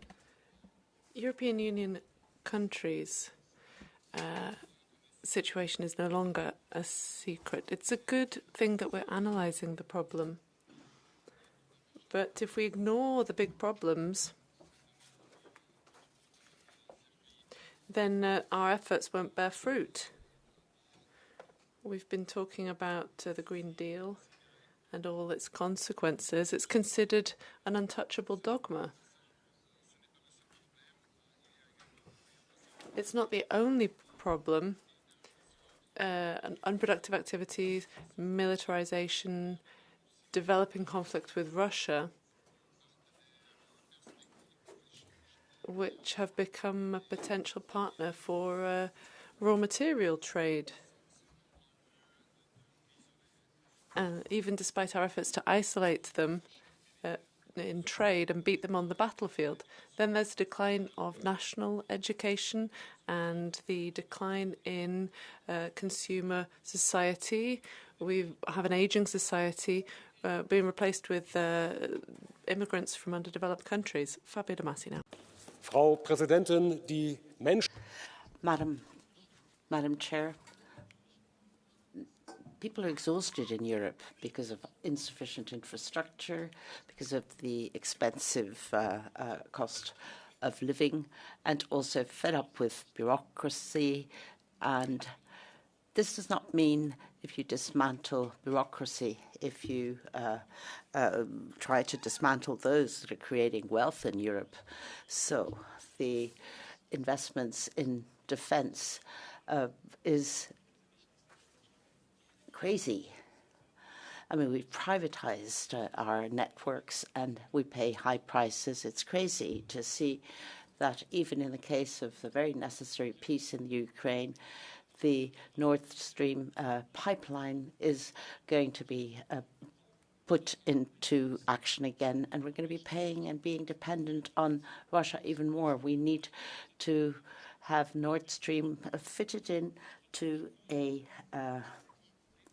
disarmament agreement. We need to make sure that we have raw materials. We need to put taxes on large companies, and we can't possibly be driven into a corner by Trump and fall in the hands of China.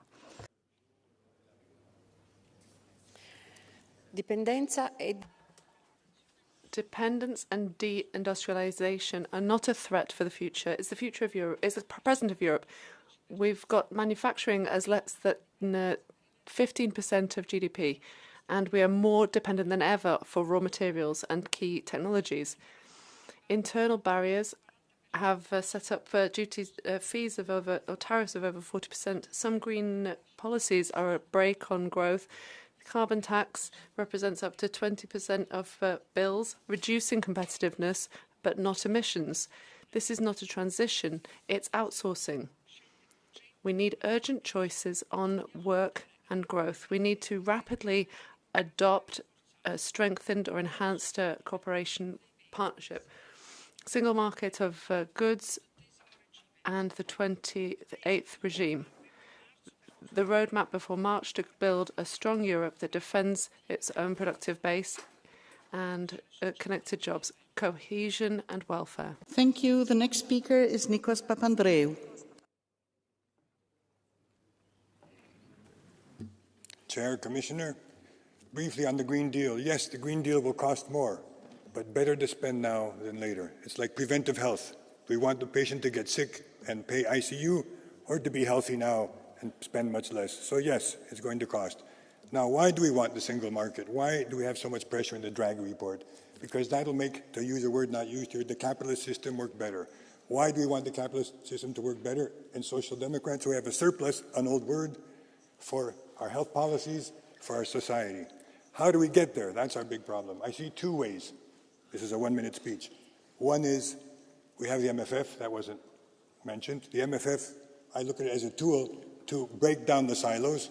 It sounds a little bit totalitarian, but we have to push on the MFF and make sure that money has European investments, goes to strategic investments like biotech, and impose on the governments. Finally, we have something called leadership. And leadership is not just von der Leyen, not just you, it's the prime ministers, but it is also us. We are also responsible for the single market union. Thank you.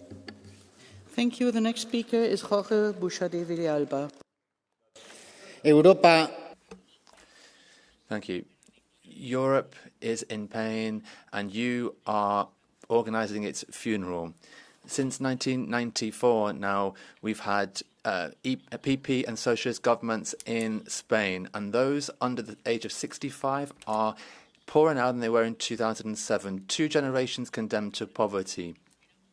And we look at livestock farmers and fishing fleets, they've halved since 1990 because there's not one incentive for people to stay in Europe.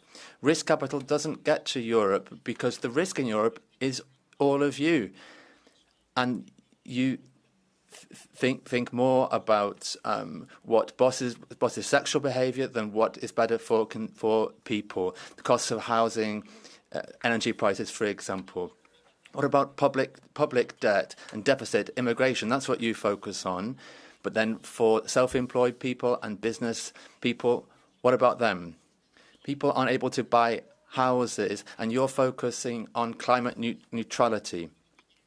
But all that you want is cheap labour to reduce salaries. Most immigrants are in public schools, double the unemployment rate of others, double the rate of school leaving, for example. But we have a very simple plan. It is repeal the Green Deal, dismantle the welfare state for politicians.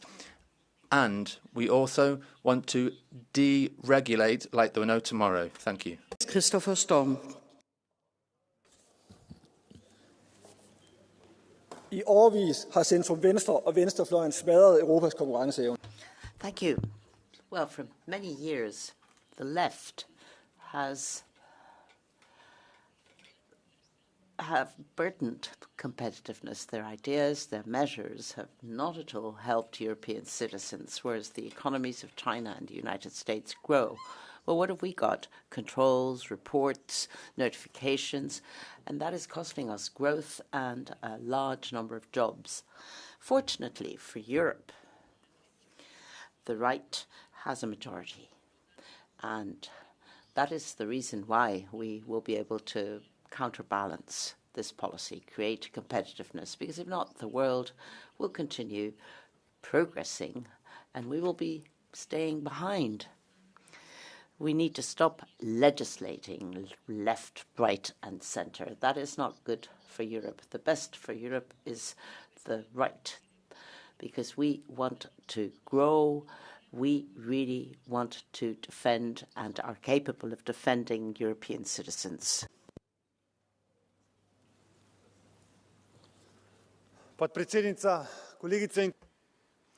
Madam Vice President, dear colleagues, the Draghi report presents a not very satisfying situation, but we have to face reality. Today, we're faced with an absurd situation. Europeans are funding European businesses while European businesses are looking elsewhere for their money.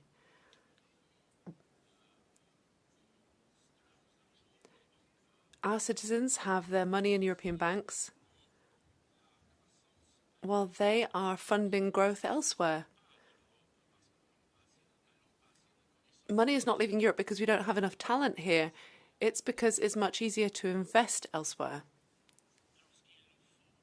So what we need is a union of capital markets, and as Madam the President of the Commission said, we need secure trading partners and simplification. The pathway is clear. Now we need to do something precise.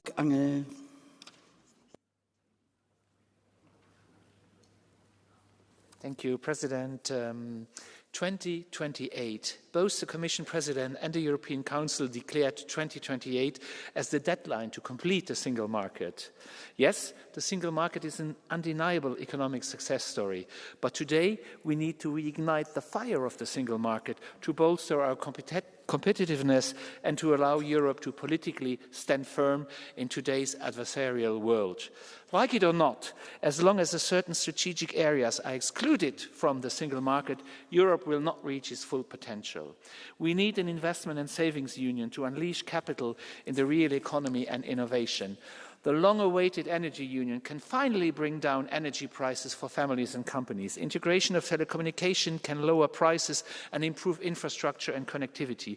And we need simplification through harmonization rather than deregulation. We need European rules rather than the labyrinths of national legislation. Member States are fond of underscoring the importance of the single market and competitiveness.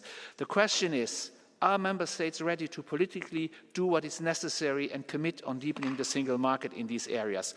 All eyes are on 2028. Let's deliver together. Thank you. The next speaker is Andrej Krutilik.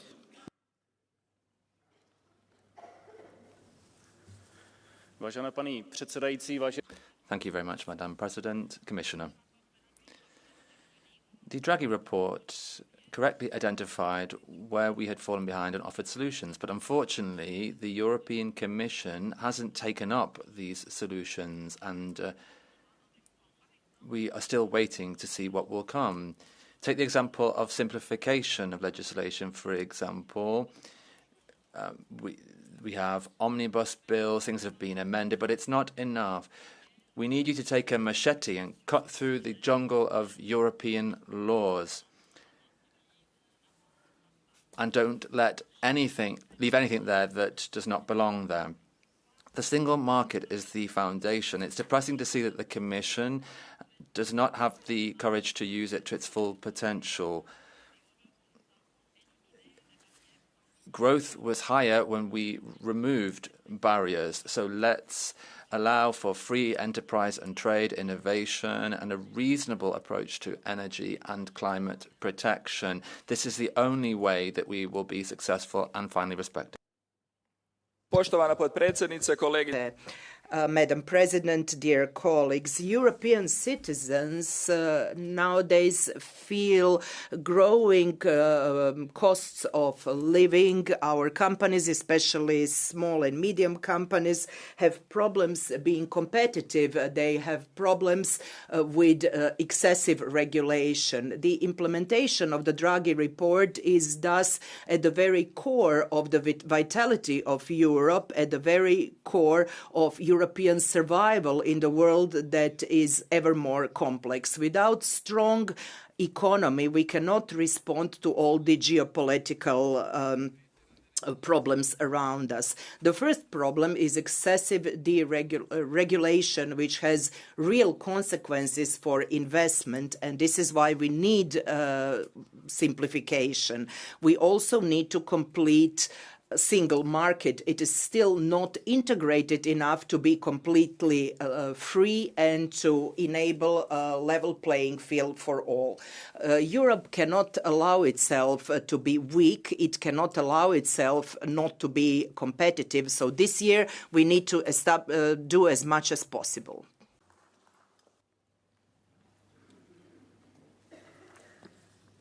Hvis der én ting, som sikkert i EU-politik i dag, så det. Well, if there is something that is really clear in European politics today, deregulation, simplification are the answer to everything. Now, if you ask about these subjects, people tell you, well, read the Draghi report, as if it were a Bible. And the Draghi report, when you talk about that report, basically, I have the feeling that you've only read a few paragraphs, because you only seem to quote some of those chapters, because it also talks about green investment, talks about good working conditions of a strong social contract. Those are the bases for a European Union which is to be competitive. Can't we just try and solve these problems once and for all?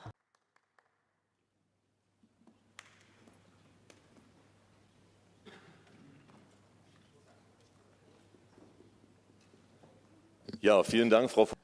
Thank you very much, Madam President, ladies and gentlemen.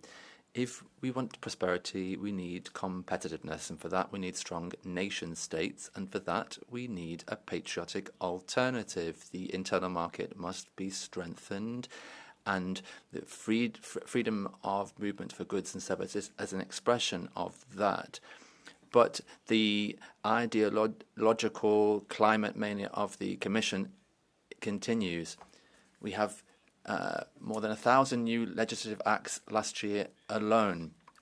10,000 jobs in Germany alone are disappearing every month. But look at the Draghi report. Hundreds of billions worth of new debt is what's talked about. And then residents in Berlin and other places in Germany need to pay the taxes and debt of other countries. A strong Europe will only exist if we have a Europe of sovereign nations. Thank you. The eye, as the time is already quite far and the votes will start at 12, I will just be able to take 6 persons on the Catch the Eye. So I first give the floor to Nikolina Brynjak. Hvala. Thank you very much, Madam President, Commissioner. The report Draghi clearly stated that Europe is behind the global competitors, and we had 100 different solutions. Only 11% were implemented 1 year later. As a reporter in EPP TRAN for one of the key instruments of the new multi-annual financial framework of Europe on behalf of EPP, I believe that this project is very important. It needs to help small and medium enterprises in all the regions of Europe. Our goal needs to be very clear: a strong single market, fewer administrative burdens, and more opportunities for all entrepreneurs in Europe. Madame la Présidente, il y a plus d'un an et demi. Over a year and a half ago, the Draghi report sounded the alarm. Without massive and coordinated investment, Europe is going to lag behind. Today, we have to be lucid. We're still behind. We don't have a single budget strategy. We don't have a united economic strategy. The only really structured dynamic is European defence, and that's, of course, essential. But where is the overall project for energy, innovation, housing, and to reduce the cost of living of Europeans?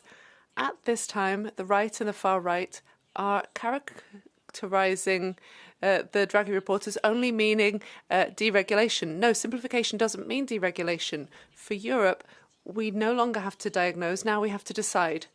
Let's invest together or we will lag behind together. Thank you very much. The next speaker is Sandro Gosi.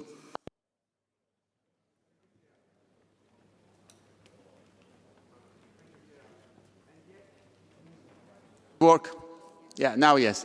Thank you, Chair. And yet it moves. This must be the title of tomorrow's summit. After months of hesitations and vetoes, we need to move faster and better, no time to waste anymore. The message from today's debate is clear. Simplify the single market, diversify our trade partners, protect our strategic sectors. We have forgotten two. Finance innovation, also with Eurobonds, and strengthen the international role of the euro. And finally, even the President of the Commission is saying that governance and enhanced cooperation are part of the solution. She has read the treaty. The President of the Commission has read the treaty. Yes, let's use all the flexibility enshrined in the treaty to overcome vetoes. At the same time, dear Commission, dear Council, let's also prepare the indispensable institutional reforms to really become more efficient and more powerful, as this Parliament has proposed last October. Thank you very much, President. The next speaker is Nicolaou Alvanos Lefteris. Η έκθεση Draghi. The Draghi report was a lever for us to move towards a war economy, reducing social rights and pensions in order to increase conflict. We're talking about 800 billion million euros, which meant that we increased working hours, increased exploitation. There's been people who've died in the workplace in Greece, and we're looking more like China than ever. We have a hard capitalist system has led to an increase in the cost of products, of housing, and benefits are reducing. The only people who win are monopolies. Today, we need to organise and struggle for collective agreements and better working rights against the capitalist system of exploitation and war. The next speaker is Francisco José Milán Mon. Necesitamos una Europa competitiva. We need a competitive Europe, so we can't just stand and face China and US without doing anything. We need to look at primary sectors. The fisheries sector in Europe has a huge potential, needs to be taken into account. There are two major obstacles, too much bureaucracy, too many regulations. We need an omnibus for simplification, and I've talked about this, and I know the presidents have talked about this too. We need to get sufficient funding. The 67% cut is unacceptable, Commissioner. So from the People's Party last week, we presented amendments to the report. 7 billion euros for fisheries and aquaculture in the next budget. This is indispensable to face up to the challenges: decarbonisation, modernisation of the fleet, important for competitiveness and for generational futures of the fisheries sector. Thank you. At 12 o'clock, I cannot take more. I said it directly. You have always the possibilities to make a written declaration on what you mean and what you want. And so please do what you can do under the rules of procedure. And I give the floor for the last catch the eye to Idoia Mendia.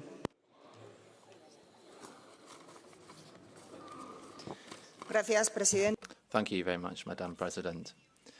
Now, for a year and a half now, we have been saying the same thing, but we haven't seen a practical proposal from the Commission. Without a single market, we can't do anything. It's our strength, and we need ambition and courage to provide proposals through the Council, because simplification really means watering down rules.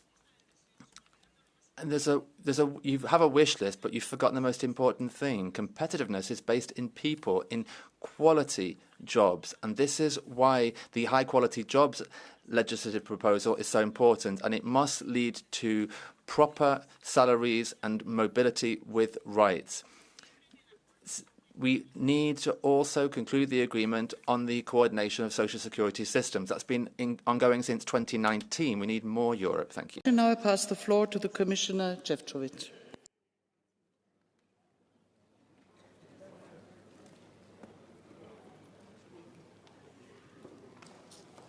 Thank you very much, Madam President, Honourable Minister, Honourable Members of the European Parliament. I think that this morning discussion is clearly going into the heart of European politics. It's clearly at the centre of European future and is what I would describe a core prerequisite for European Union to remain trade and economic superpower. And all that amidst unprecedented global turbulence, in the midst of global supply chain ruptures, and also many question marks which appeared over the last year all over the traditional alliances and partnerships. So therefore, let me appreciate and highlight areas where I feel we have broad consensus. We all agree on urgency of action.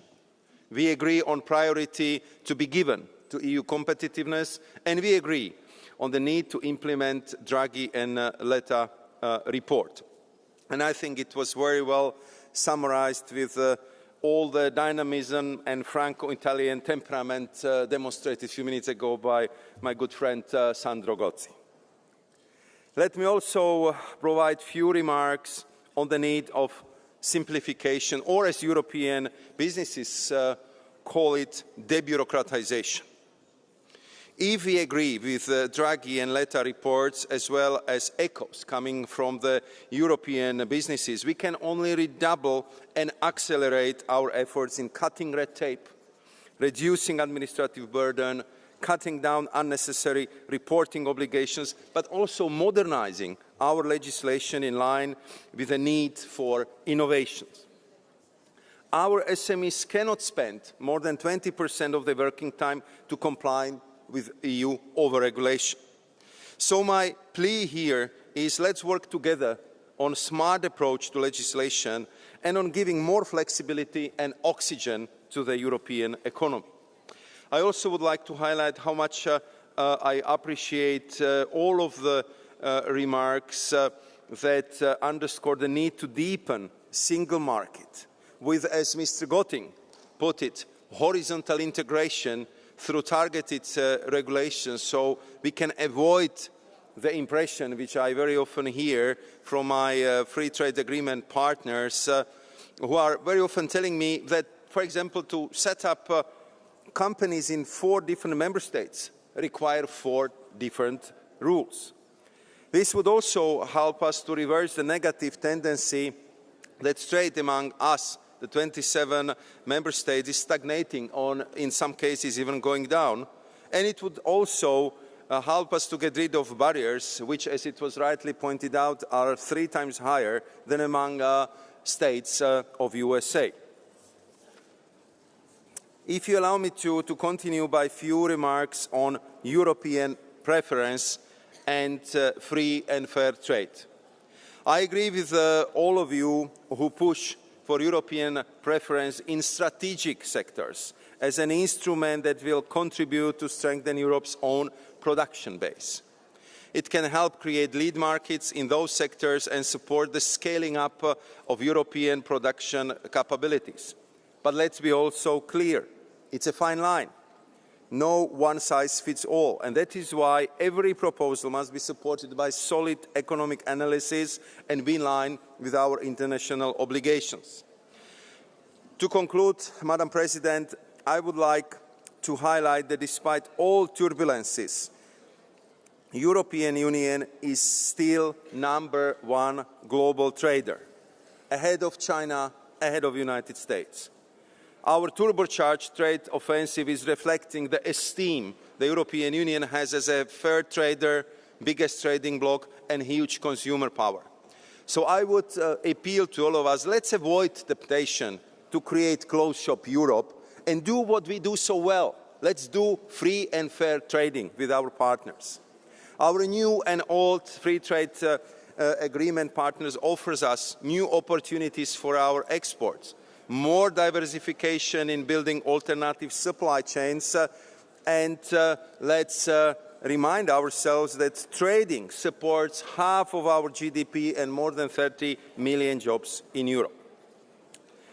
Honourable members, prosperous Europe is a common task for all of us, and I'm sure that we all are ready to work on it together. Thank you very much, Madam President. Thank you very much, Mr. Šefčovič.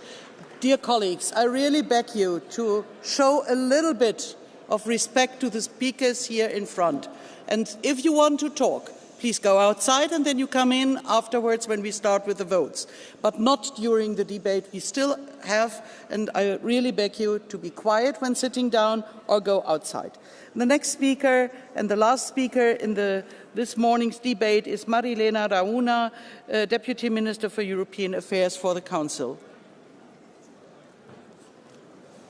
Honourable President, honourable members, Commissioner, thank you very much for your insightful interventions.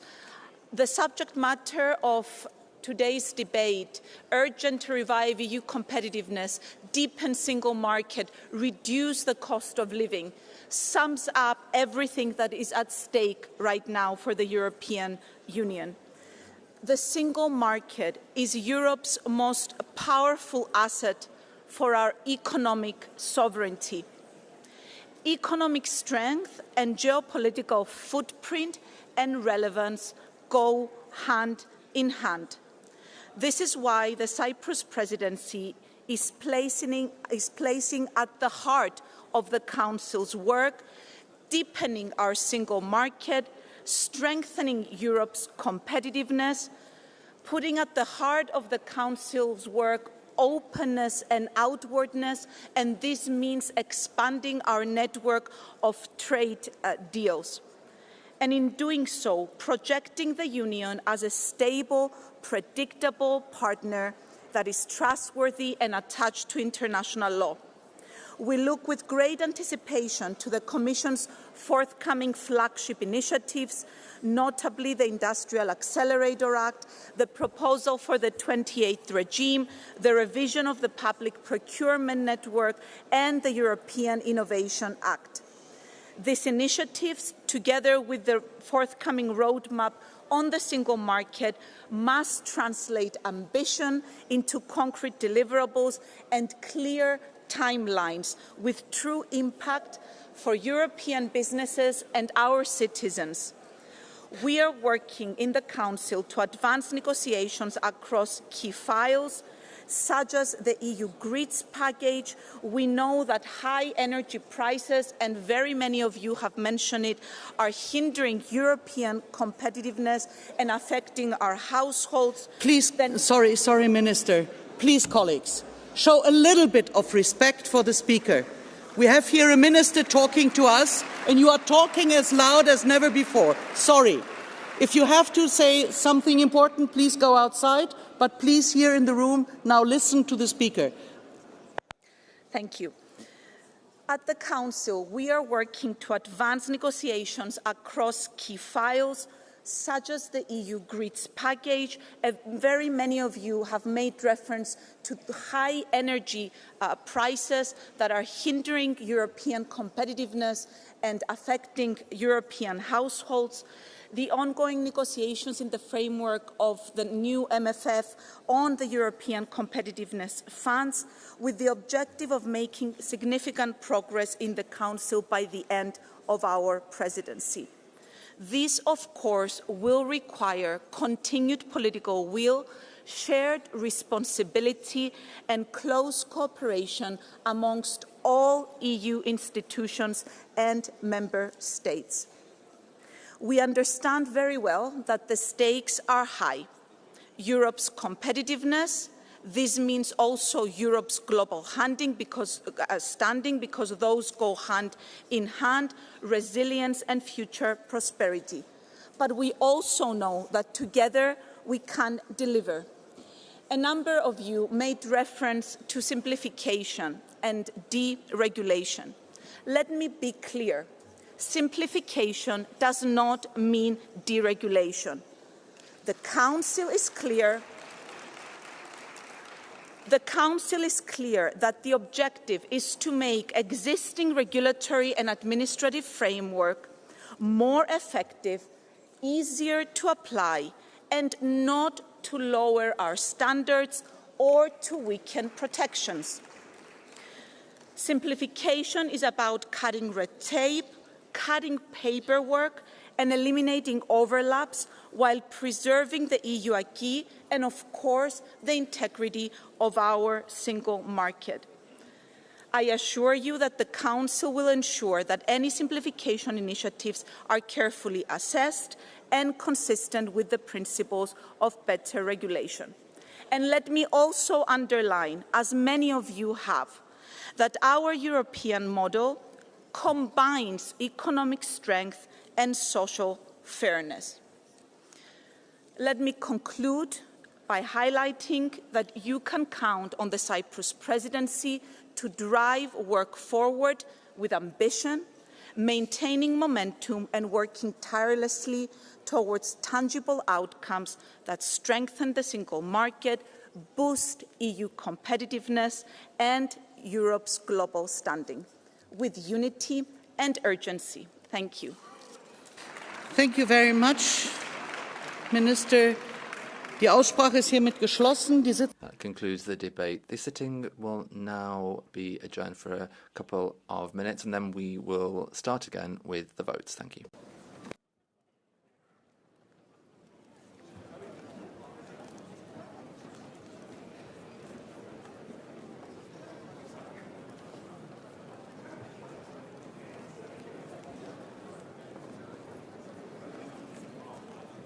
Good afternoon, dear colleagues. A couple of announcements before we go straight to the vote. Following the election of Antonio De Caro as President of the region of Puglia, Parliament takes note of the vacancy of his seat from the 2nd of February 2026 in accordance with the rules of procedure. The competent authorities of Italy have also notified me of the election of Giorgia Tramacere to the European Parliament, replacing Antonio De Caro with effect from 11th of February 2026.